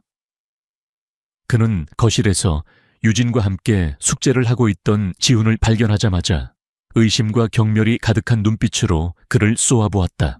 당신 누구요? 왜 남의 집에 함부로 들어와 있어? 강민석의 목소리는 술기운이 섞여 거칠고 위협적이었다.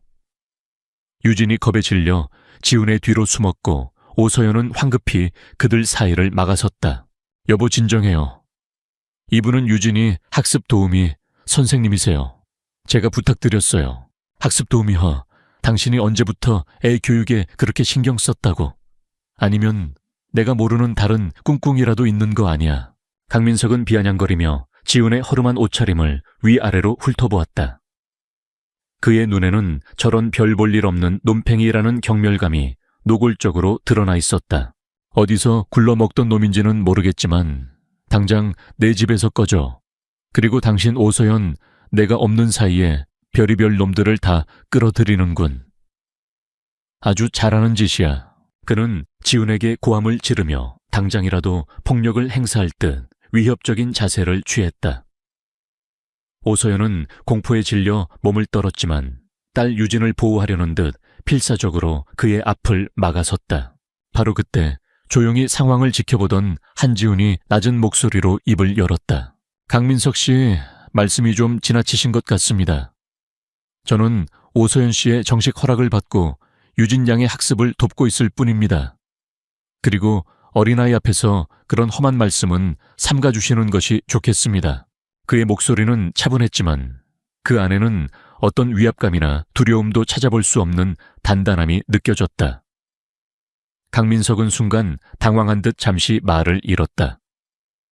그는 늘 자신의 고함 한마디에 벌벌 떨던 아내와 딸, 그리고 자신보다 약해 보이는 모든 존재들을 힘으로 억누르는데 익숙해져 있었다. 그런데 저 젊은 놈은 조금도 기죽지 않고 오히려 자신에게 충고를 하고 있었다. 뭐야, 이 자식이 내까짓게 감히 날 가르치려 들어. 강민석은 분노로 얼굴이 시뻘개져서 지훈에게 달려들려 했지만 지훈은 꿈쩍도 하지 않고 그의 눈을 똑바로 마주보았다. 그의 깊고 고요한 눈빛은 마치 모든 것을 꿰뚫어 보는 듯했고 강민석은 자신도 모르게 주춤거리며 뒷걸음질 쳤다. 그의 폭력적인 본능이 처음으로 정체 모를 벽에 부딪힌 듯한 느낌이었다. 오늘은 이만 물러가겠습니다. 하지만 유진 양과 오서연 씨에게 다시 한번 위해를 가하려 한다면 그때는 저도 가만히 있지 않을 겁니다. 지훈은 짧고 단호한 말을 남기고 유진의 머리를 한번 쓰다듬어 준 뒤 조용히 집을 나섰다. 강민석은 그의 뒷모습을 보며 분을 사귀지 못하고 고함을 질러댔지만 어쩐지 이전과 같은 기세는 느껴지지 않았다. 그날 밤 오서연은 잠 못 이루고 뒤척였다. 한지훈이라는 청년의 등장은 그녀의 잔잔했던 절망의 호수에 작은 파문을 일으켰다. 그의 용감한 모습, 그리고 자신과 딸을 보호하려 했던 그 단단한 눈빛이 자꾸만 떠올랐다. 그녀는 아주 오랜만에 어쩌면 자신의 삶에도 작은 변화가 찾아올 수 있을지도 모른다는 희미한 기대를 품기 시작했다. 유진은 그런 엄마의 마음을 눈치챘는지 잠들기 전 엄마의 귀에 속삭였다. 엄마 지훈 아저씨 진짜 멋있지? 꼭 우리 아빠 됐으면 좋겠다. 오서연은 딸의 천진난만한 말에 자신도 모르게 희미한 미소를 지었다. 하지만 동시에 앞으로 닥쳐올 더 큰 시련과 남편 강민석의 예측 불가능한 분노에 대한 두려움도 엄습해왔다. 한편 집을 나선 한지훈은 어두운 골목길에 홀로 서서 깊은 생각에 잠겼다. 강민석이라는 인간은 그가 생각했던 것보다 훨씬 더 질이 나쁘고 위험한 인물이었다. 오서연과 강유진 모녀를 저 지옥 같은 상황에서 구해내기 위해서는, 그리고 그들의 삶에 진정한 평화를 가져다 주기 위해서는 그 역시 자신의 숨겨왔던 힘의 일부를 사용해야 할지도 모른다는 예감이 들었다. 그는 자신의 손목에 찬 낡은 시계를 내려다보았다. 그것은 평범한 시계가 아니었다. 그의 진짜 신분과 관련된, 그리고 그가 다시 세상에 나서야 할 때를 알려주는 중요한 물건이었다. 아직은 때가 아니다. 하지만 그리 오래 걸리지는 않을 것이다. 그의 눈빛이 어둠 속에서 차갑게 빛났다. 그는 자신의 정체를 숨기고 평범하게 살아가는 것이 얼마나 어려운 일인지 새삼 깨닫고 있었다. 하지만 그는 물러설 수 없었다. 강유진이라는 어린 소녀의 간절한 눈빛과 오서연의 슬픈 미소가 그의 마음을 움직였기 때문이었다. 그는 자신도 모르는 사이에 이미 이 모녀의 운명에 깊숙이 발을 들여놓은 것이다. 그리고 그 끝에는 상상조차 할 수 없는 거대한 비밀과 위험이 도사리고 있을 터였다. 한지훈의 등장은 강민석에게 참을 수 없는 모욕감과 분노를 안겨주었다. 그는 자신의 집에서 자신의 아내와 딸 앞에서 저 보잘것없는 논팽이에게 망신을 당했다는 사실에 치를 떨었다. 그는 오소연과 한지훈 모두에게 안갚음을 하기 위해 더욱더 악랄한 방법을 모색하기 시작했다. 강민석의 첫 번째 목표는 오소연이 유일하게 애정을 쏟고 있던 작은 자선단체였다. 오소연은 결혼 전부터 이 단체를 통해 불우한 환경의 아이들을 남몰래 후원해왔고, 그것은 그녀의 팍팍한 결혼 생활 속 유일한 위안이자 기쁨이었다.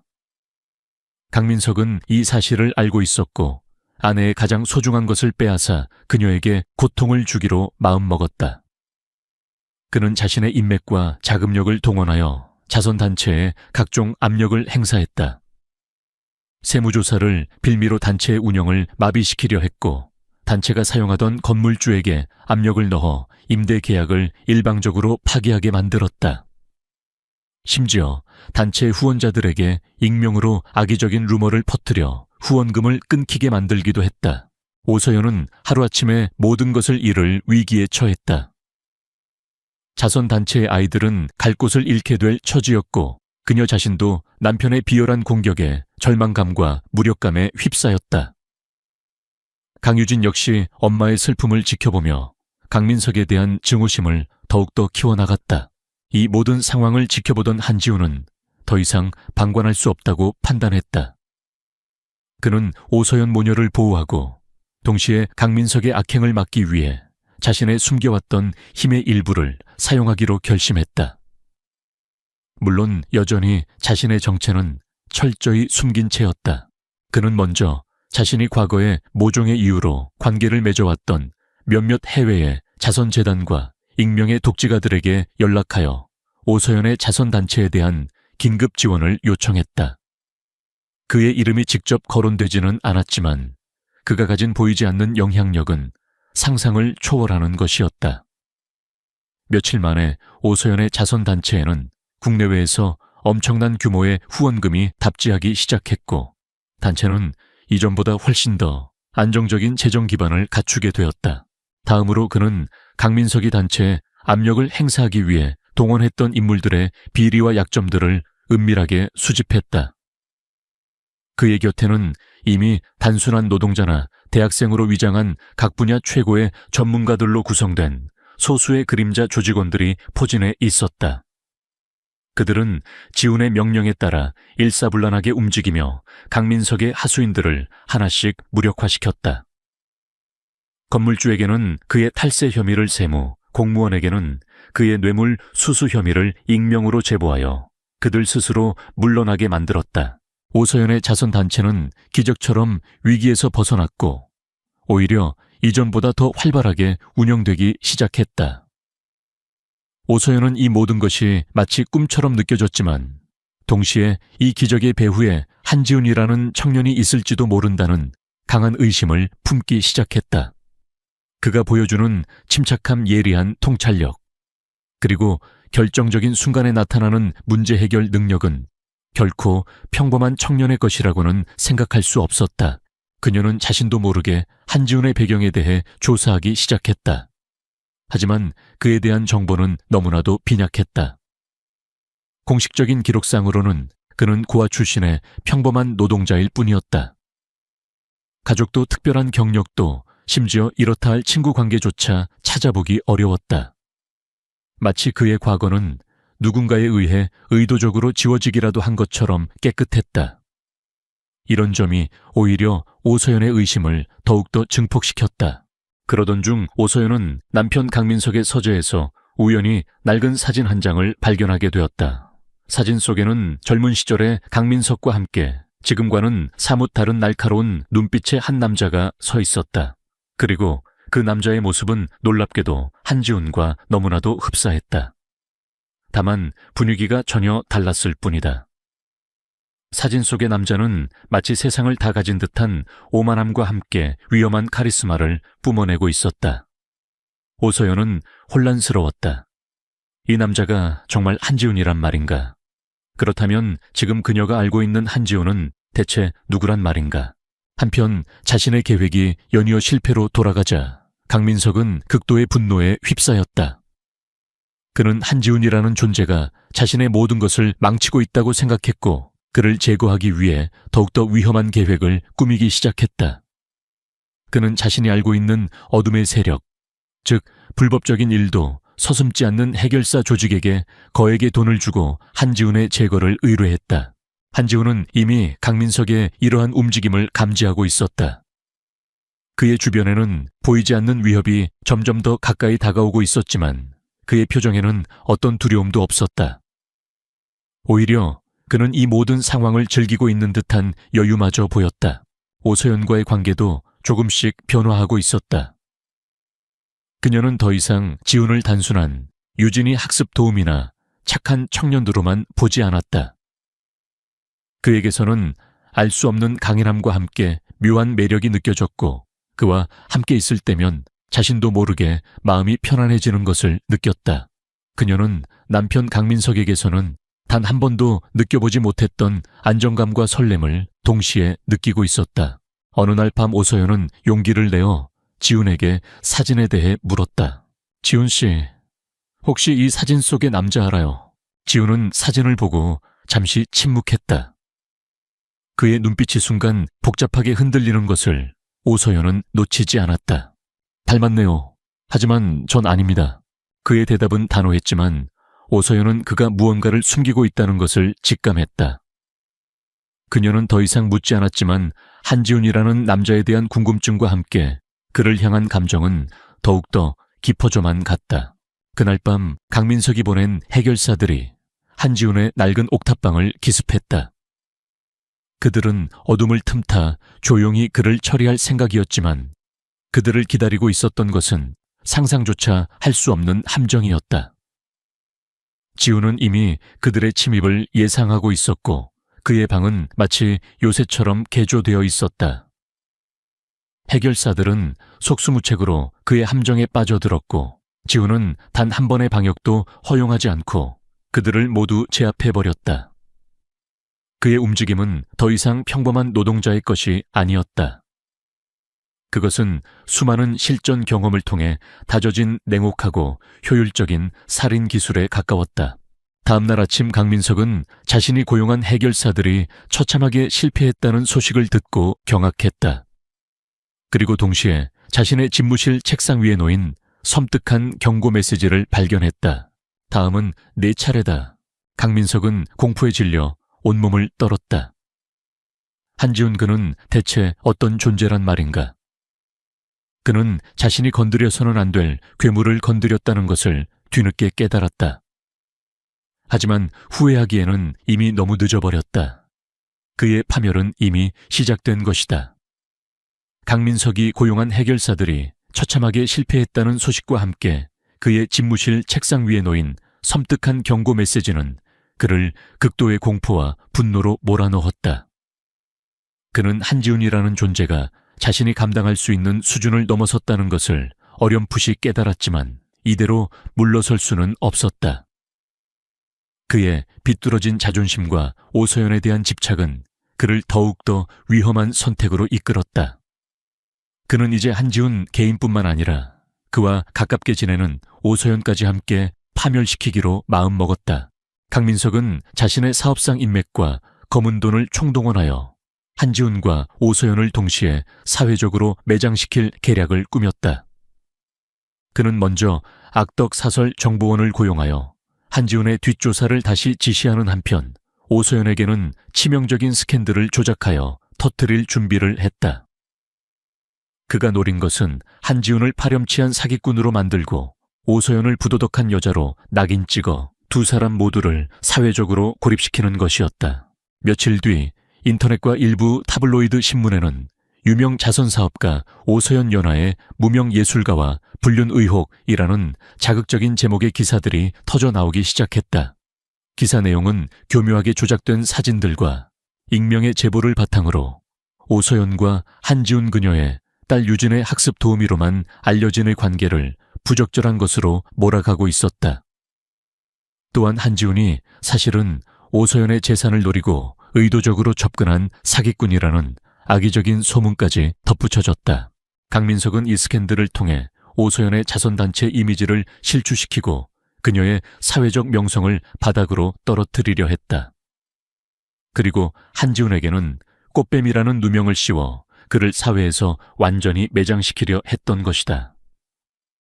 그는 자신의 계략이 완벽하다고 생각했지만 그가 간과한 것이 있었다.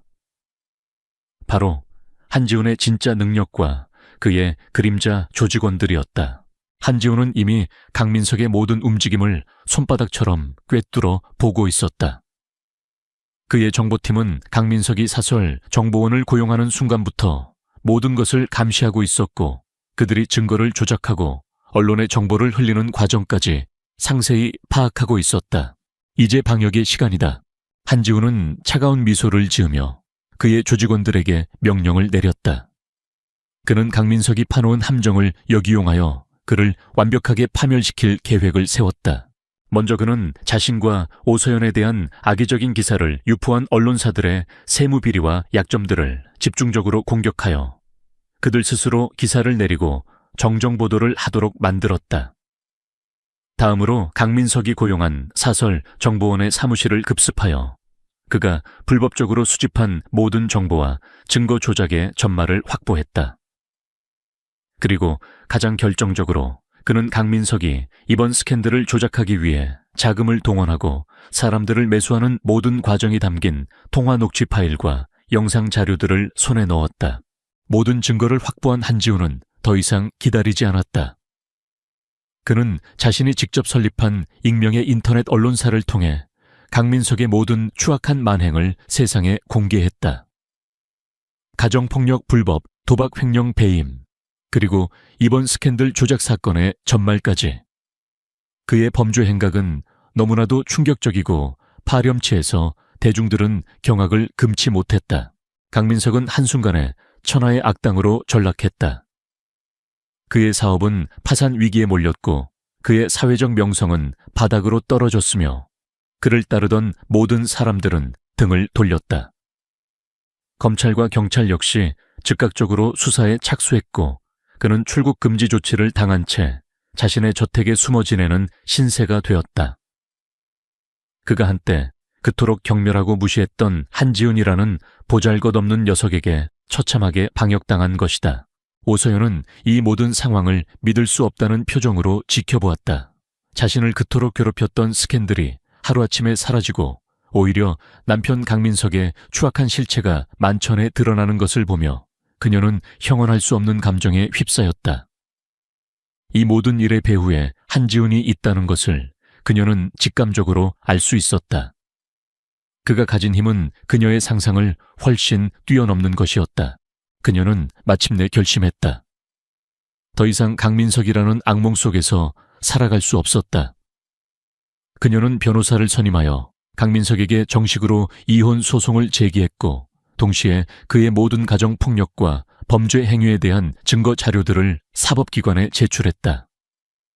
그녀의 용기 있는 행동은 많은 가정폭력 피해자들에게 희망을 주었고 사회적으로도 큰 반향을 일으켰다. 강민석의 몰락은 걷잡을 수 없이 빠르게 진행되었다. 그는 모든 것을 잃었고 남은 것은 법의 심판뿐이었다. 그가 한때 오소연과 한지훈에게 퍼부었던 모든 경멸과 모욕은 이제 부메랑이 되어 그 자신에게 돌아오고 있었다.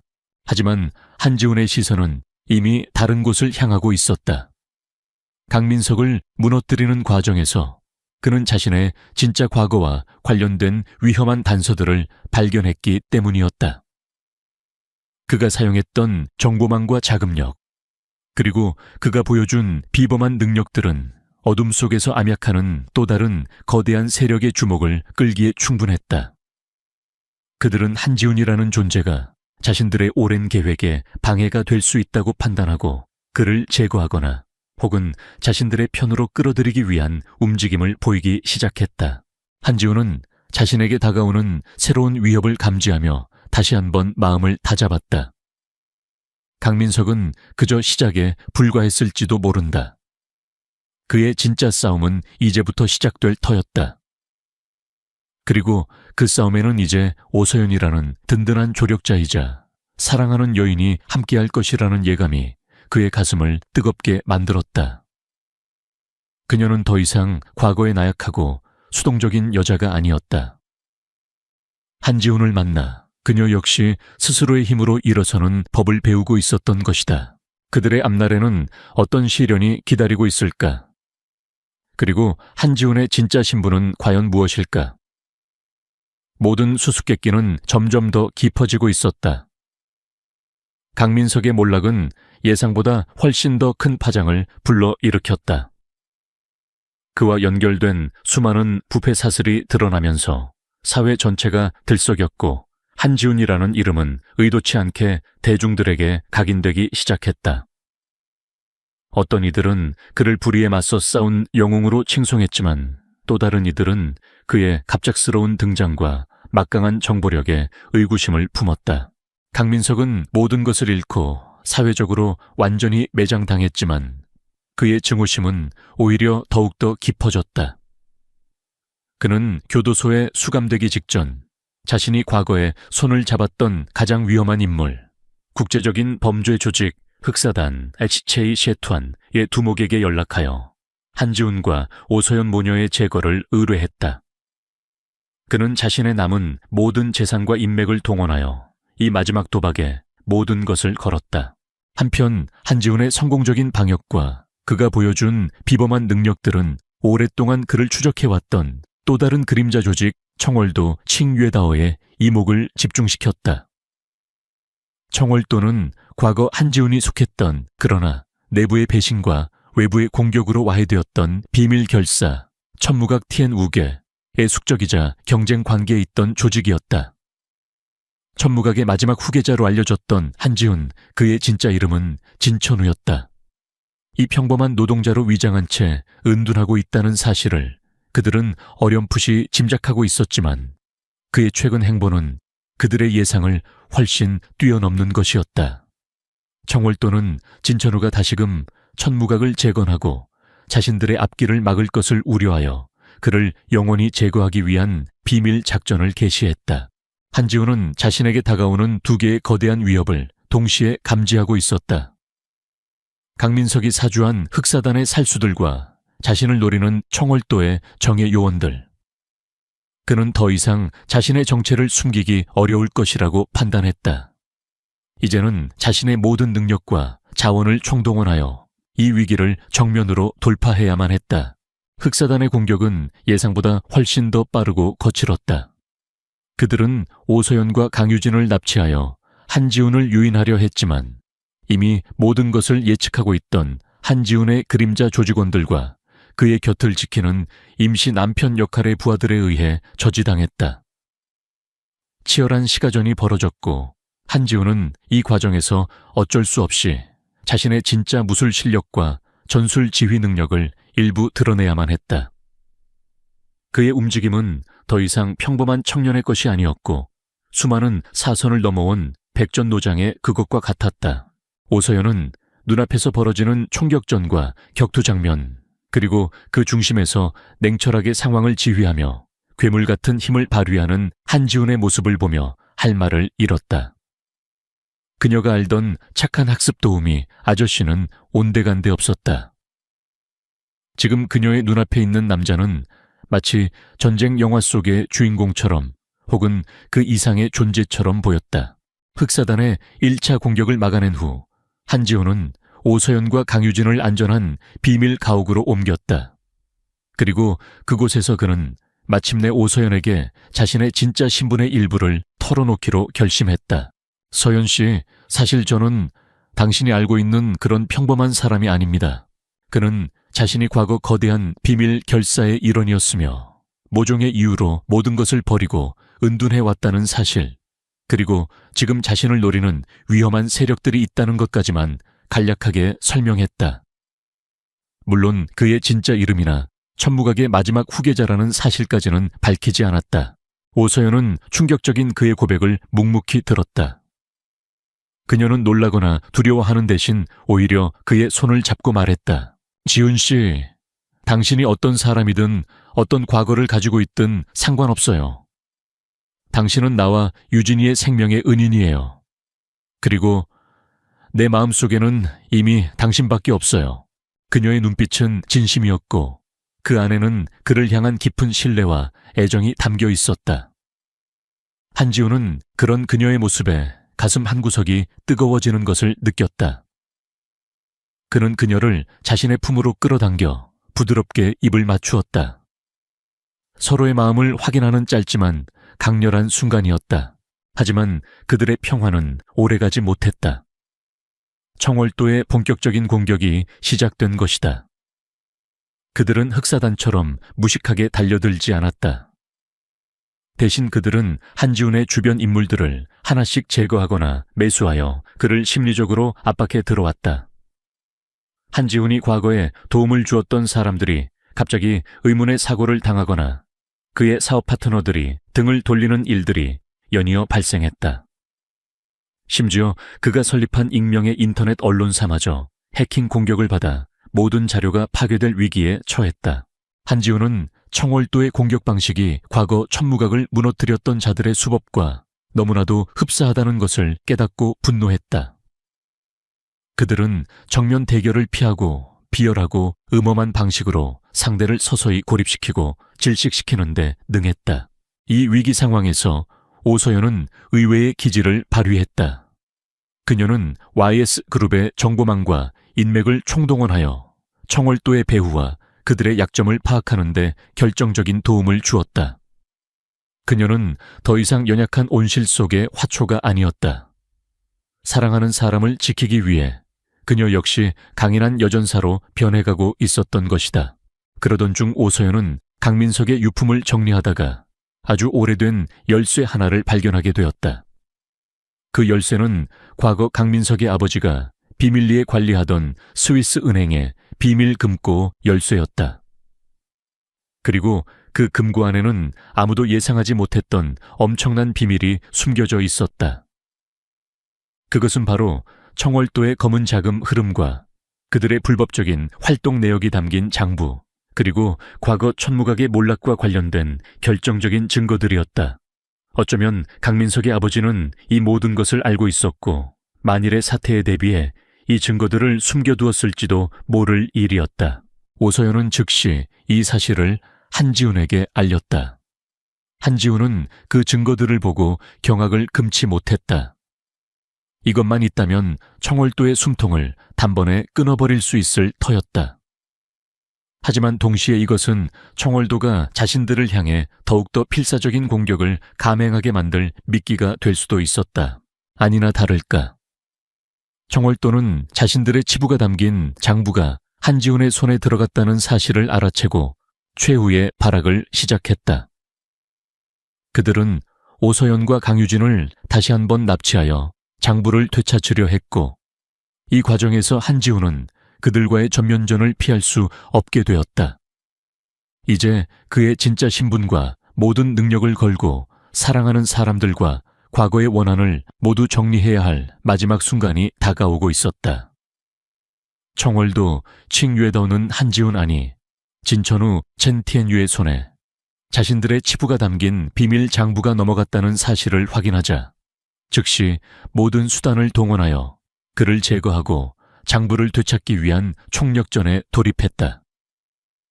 그들은 더 이상 진천우를 단순한 천무각 티안우과의 잔존 세력으로 보지 않았다.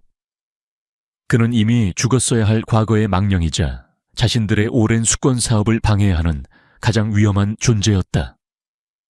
청월도의 수장은 직접 나서서 조직의 최정예 암살 부대, 월령대 유해잉두이와 첨단 무기까지 동원하여 진천우가 오서연 모녀와 함께 은신하고 있을 것으로 추정되는 비밀 가옥을 급습하도록 명령했다. 같은 시각 모든 것을 잃고 궁지에 몰린 강민석 역시 마지막 발악을 준비하고 있었다. 그는 과거 흑사단 HA 시에투안과의 거래를 통해 숨겨두었던 소량의 폭발물과 총기를 손에 넣고 오서연과 강유진을 찾아 나섰다. 그의 뒤틀린 생각 속에는 만약 자신이 모든 것을 잃게 된다면 그 원인을 제공한 오서연과 그녀가 새롭게 의지하는 듯 보이는 한지훈, 그는 여전히 진천우의 진짜 정체를 몰랐다까지 함께 지옥으로 끌고 가겠다는 광기만이 남아있었다. 그의 마지막 목표는 오서연 모녀를 납치하여 한지훈을 유인한 후 모두 함께 자폭하는 것이었다. 두 개의 거대한 어둠이 공교롭게도 같은 시간 같은 장소를 향해 움직이기 시작했다.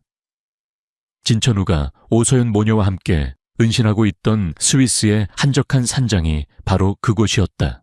진천우는 이미 청월도의 움직임과 강민석의 마지막 발악까지도 모두 예측하고 있었다. 그의 주변에는 천무각의 마지막 생존자들이자 그의 충직한 부하들이 철통 같은 경계를 펼치고 있었고, 산장 전체는 첨단 방어 시스템과 함께 고대 천무각의 비기, 미지로 만들어진 각종 함정들로 요새화되어 있었다. 마침내 어둠을 틈타 청월도의 월영대 요원들이 소리 없이 산장을 포위하기 시작했다. 그들의 움직임은 한 점의 오차도 없이 정교했고 살기는 서늘했다.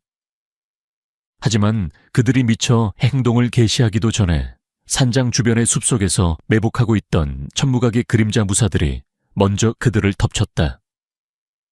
양쪽의 정예 요원들 사이에 치열한 암투가 벌어졌고 밤의 정적은 날카로운 비명과 금소금으로 깨져나갔다. 바로 그때 강민석이 광기의 참모습으로 폭발물을 들고 산장 정문으로 돌진해 들어왔다. 그는 오서연과 유진의 이름을 부르짖으며 당장 나오라고 소리쳤다. 그의 갑작스러운 난입은 청월도와 천무각 모두에게 예상치 못한 변수였다. 진천우, 오서연 내년들 때문에 내 인생이 망가졌어. 다 같이 죽자. 강민석이 기폭 장치를 누르려던 순간 섬광처럼 나타난 진천우가 그의 팔을 낚아채 제압했다. 동시에 산장 내부에서 뛰쳐나온 흑룡대 HA롱 두이 요원들이 그를 포위했다. 강민석, 당신의 어리석음은 끝이 없군. 진천우의 차가운 목소리에 강민석은 절망적인 표정을 지었다. 그는 자신이 상대하고 있는 존재가 상상을 초월하는 괴물이라는 것을 그제야 깨달았지만 이미 때는 늦었다. 혼란을 틈타 월영대의 잔존 세력이 산장 내부로 침투하려 했지만 그들은 천무각의 정교한 함정과 진천우의 압도적인 무력 앞에 속수무책으로 쓰러져 나갔다. 진천우는 더 이상 자신의 힘을 숨기지 않았다. 그는 천무각의 마지막 후계자이자 세상을 어지럽히는 악을 심판하는 자로서의 위용을 유감없이 드러냈다. 그의 손짓 하나 발길 하나에 월영대의 정예 요원들은 추풍낙엽처럼 나가 떨어졌고 그의 눈빛은 모든 악을 불태워버릴 듯한 성스러운 분노로 이글거리고 있었다. 오서연과 강유진은 안전한 방 안에서 이 모든 상황을 숨죽인 채 지켜보고 있었다. 오서연은 자신을 구하기 위해 목숨을 걸고 싸우는 진천우의 모습을 보며 경외감과 함께 가슴 깊은 곳에서 솟아오르는 뜨거운 감정을 느꼈다. 그가 바로 자신이 그토록 찾아 헤매던 진정한 사랑이자 구원자였음을 깨달았다. 강유진 역시 자신의 가짜 아빠가 사실은 세상을 구하는 슈퍼히어로였다는 사실에 놀라움을 금치 못하며 그를 향한 무한한 존경과 애정을 느꼈다. 치열했던 전투는 마침내 천무각의 완전한 승리로 끝이 났다. 청월도의 월영대는 전멸했고 그들의 수장 역시 진천우의 손에 최후를 맞이했다. 강민석은 모든 것을 잃고 망연자실한 채 생포되었다. 그가 그토록 갈망했던 파멸은 결국 자기 자신에게로 돌아온 것이다. 모든 것이 끝나고 진천우는 피와 땀으로 얼룩진 얼굴로 오서연과 강유진 앞에 섰다. 그의 모습은 지쳐 보였지만 그의 눈빛은 그 어느 때보다 강하고 깊었다.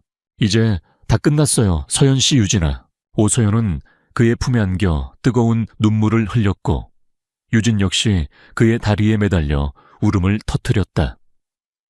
세 사람은 한동안 아무 말 없이 서로의 온기를 나누며 지난 시간의 아픔과 공포를 위로받았다. 강민석은 법에 엄중한 심판을 받게 될 터였다. 가정폭력 횡령, 살인미수 테러 공모 등 그의 죄목은 셀 수 없이 많았고 그는 평생을 감옥에서 속죄하며 살아가야 할 운명이었다. 유진의 어설펐던 복수 계획은 이렇게 예상치 못한 방식으로, 그러나 너무나도 완벽하게 성공을 거둔 것이다. 하지만 진천우의 싸움은 아직 끝나지 않았다. 청월도라는 거대한 조직은 아직 건재했고 그들은 이번 패배를 결코 좌시하지 않을 터였다. 그는 사랑하는 사람들을 지키기 위해, 그리고 천무각의 오랜 수권을 이루기 위해 다시 한번 길고 험난한 여정을 떠나야 할지도 몰랐다. 그러나 이제 그의 곁에는 그를 믿고 사랑하는 두 여인 오서연과 강유진이 함께할 터였다. 그들의 사랑과 지지가 함께하는 한 그는 그 어떤 시련도 이겨낼 수 있을 터였다. 그의 진짜 이야기는 이제부터 시작이었다. 히말라야 설산에서의 처절했던 전투가 끝난 후 진천우, 사른티엔, 유와 그의 천무각, 티엔우그 잔존 세력들은 청월도, 칭유에다의 정예부대, 월영대, 유해잉두이를 섬멸하고 그들의 비밀 장부를 확보하는 데 성공했다. 이 장부에는 청월도가 지난 수십 년간 전 세계를 무대로 저질러온 온갖 불법적인 공작과 검은 거래 내역들이 상세히 기록되어 있었고, 이는 청월도라는 거대한 악의 제국을 무너뜨릴 수 있는 결정적인 증거가 될 터였다. 강민석은 모든 것을 잃고 법의 심판대 위에 섰다. 가정폭력, 횡령살인, 미수테러 공모 등 그의 죄는 하늘을 덮고도 남을 정도였고, 결국 그는 종신형을 선고받고 어둡고 차가운 감옥에서 남은 생을 보내게 되었다. 강유진의 어설펐지만 간절했던 복수 계획은 그녀가 상상조차 하지 못했던 방식으로, 그러나 너무나도 완벽하게 이루어진 셈이었다. 모든 위험이 사라진 후 진천우는 오서연과 강유진을 데리고 천무각의 비밀 은신처 중 한 곳으로 돌아왔다. 그곳은 세상의 어떤 위협으로부터도 안전한 그들만의 작은 낙원과도 같은 곳이었다. 오서연과 강유진은 그곳에서 비로소 진정한 평화를 느끼며 지난 시간 동안 겪었던 끔찍한 기억들을 조금씩 치유해 나갈 수 있었다. 오서연은 진천우의 진짜 신분과 그가 짊어진 운명의 무게에 대해 모든 것을 알게 되었다. 처음에는 혼란스럽고 두려웠지만 그가 자신과 딸 유진을 위해 목숨을 걸고 싸웠던 모습, 그리고 그가 가진 세상에 대한 깊은 책임감을 보면서 그녀의 마음속에는 존경심과 함께 더욱더 깊은 사랑이 자리 잡았다. 그녀가 사랑했던 가난한 아저씨, 한지훈의 따뜻함과 선량함은 천무각의 마지막 후계자 진천우의 강인함과 정의감 속에도 변함없이 살아 숨쉬고 있었던 것이다. 강유진에게 진천우는 이제 단순한 가짜 아빠가 아니었다. 그는 세상을 구한 진짜 영웅이자 자신과 엄마를 지켜준 세상에서 가장 멋진 아빠였다. 그녀는 더 이상 과거의 아픔에 얽매이지 않았고 새로운 아빠와 함께 만들어갈 밝고 행복한 미래를 꿈꾸기 시작했다. 진천우는 오서연에게 천무각의 역사와 그들이 추구하는 이상, 그리고 자신이 왜 그토록 오랫동안 신분을 숨기고 살아야 했는지에 대해 솔직하게 털어놓았다. 천무각은 단순한 비밀 결사가 아니었다. 그들은 수천 년 동안 인류의 지혜와 문명을 수호하고 어둠의 세력으로부터 세계의 균형을 지켜온 보이지 않는 수호자들이었다. 하지만 내부의 배신과 청월도와 같은 외부 세력의 공격으로 인해 거의 와해될 위기에 처했고, 진천우는 천무각을 재건하고 그들의 오랜 수권을 이루기 위해 힘을 키우며 때를 기다려왔던 것이다. 서연 씨, 그리고 유진아, 나의 세상은 당신들이 지금까지 알아왔던 세상과는 많이 다를지도 모릅니다. 위험하고 또 예측할 수 없는 일들이 끊임없이 일어나는 곳이죠. 하지만 한 가지 약속할 수 있는 것은 내가 살아있는 한 무슨 일이 있어도 당신들을 지켜줄 것이라는 겁니다. 그의 진심 어린 고백의 오서연은 눈물을 글썽이며 그의 손을 잡았다. 천우 씨, 아니 지훈 씨, 당신이 어떤 사람이든 당신의 세상이 어떻든 상관없어요. 저는 당신과 함께 할 거예요. 당신과 유진이와 함께 새로운 가족을 만들고 싶어요. 오서연은 강민석과의 이혼 절차를 마무리 짓고 진천우와 함께 새로운 삶을 시작하기로 결심했다. 그들의 결혼식은 화려하지 않았지만 세상 그 어떤 예식보다도 진실되고 따뜻한 사랑으로 가득 차 있었다. 작은 산장의 예배당에서 그들은 서로에게 영원한 사랑과 헌신을 맹세했다. 강유진은 엄마와 새로운 아빠의 행복한 모습을 보며 환하게 웃었다. 그녀의 작은 복수 계획은 이렇게 모두에게 행복을 가져다주는 아름다운 결말을 맞이한 것이다. 몇 년 후 진천우는 천무각의 새로운 존주로서 과거의 영광을 되찾고 조직을 더욱더 강력하고 정의로운 방향으로 이끌었다. 청월도를 비롯한 어둠의 세력들은 그의 지혜와 용맹함 앞에 하나둘씩 무릎을 꿇었고 세상은 점차 안정을 되찾아갔다. 그는 더 이상 자신의 신분을 숨기지 않았지만 그렇다고 세상의 전면에 나서서 영웅 행세를 하지도 않았다.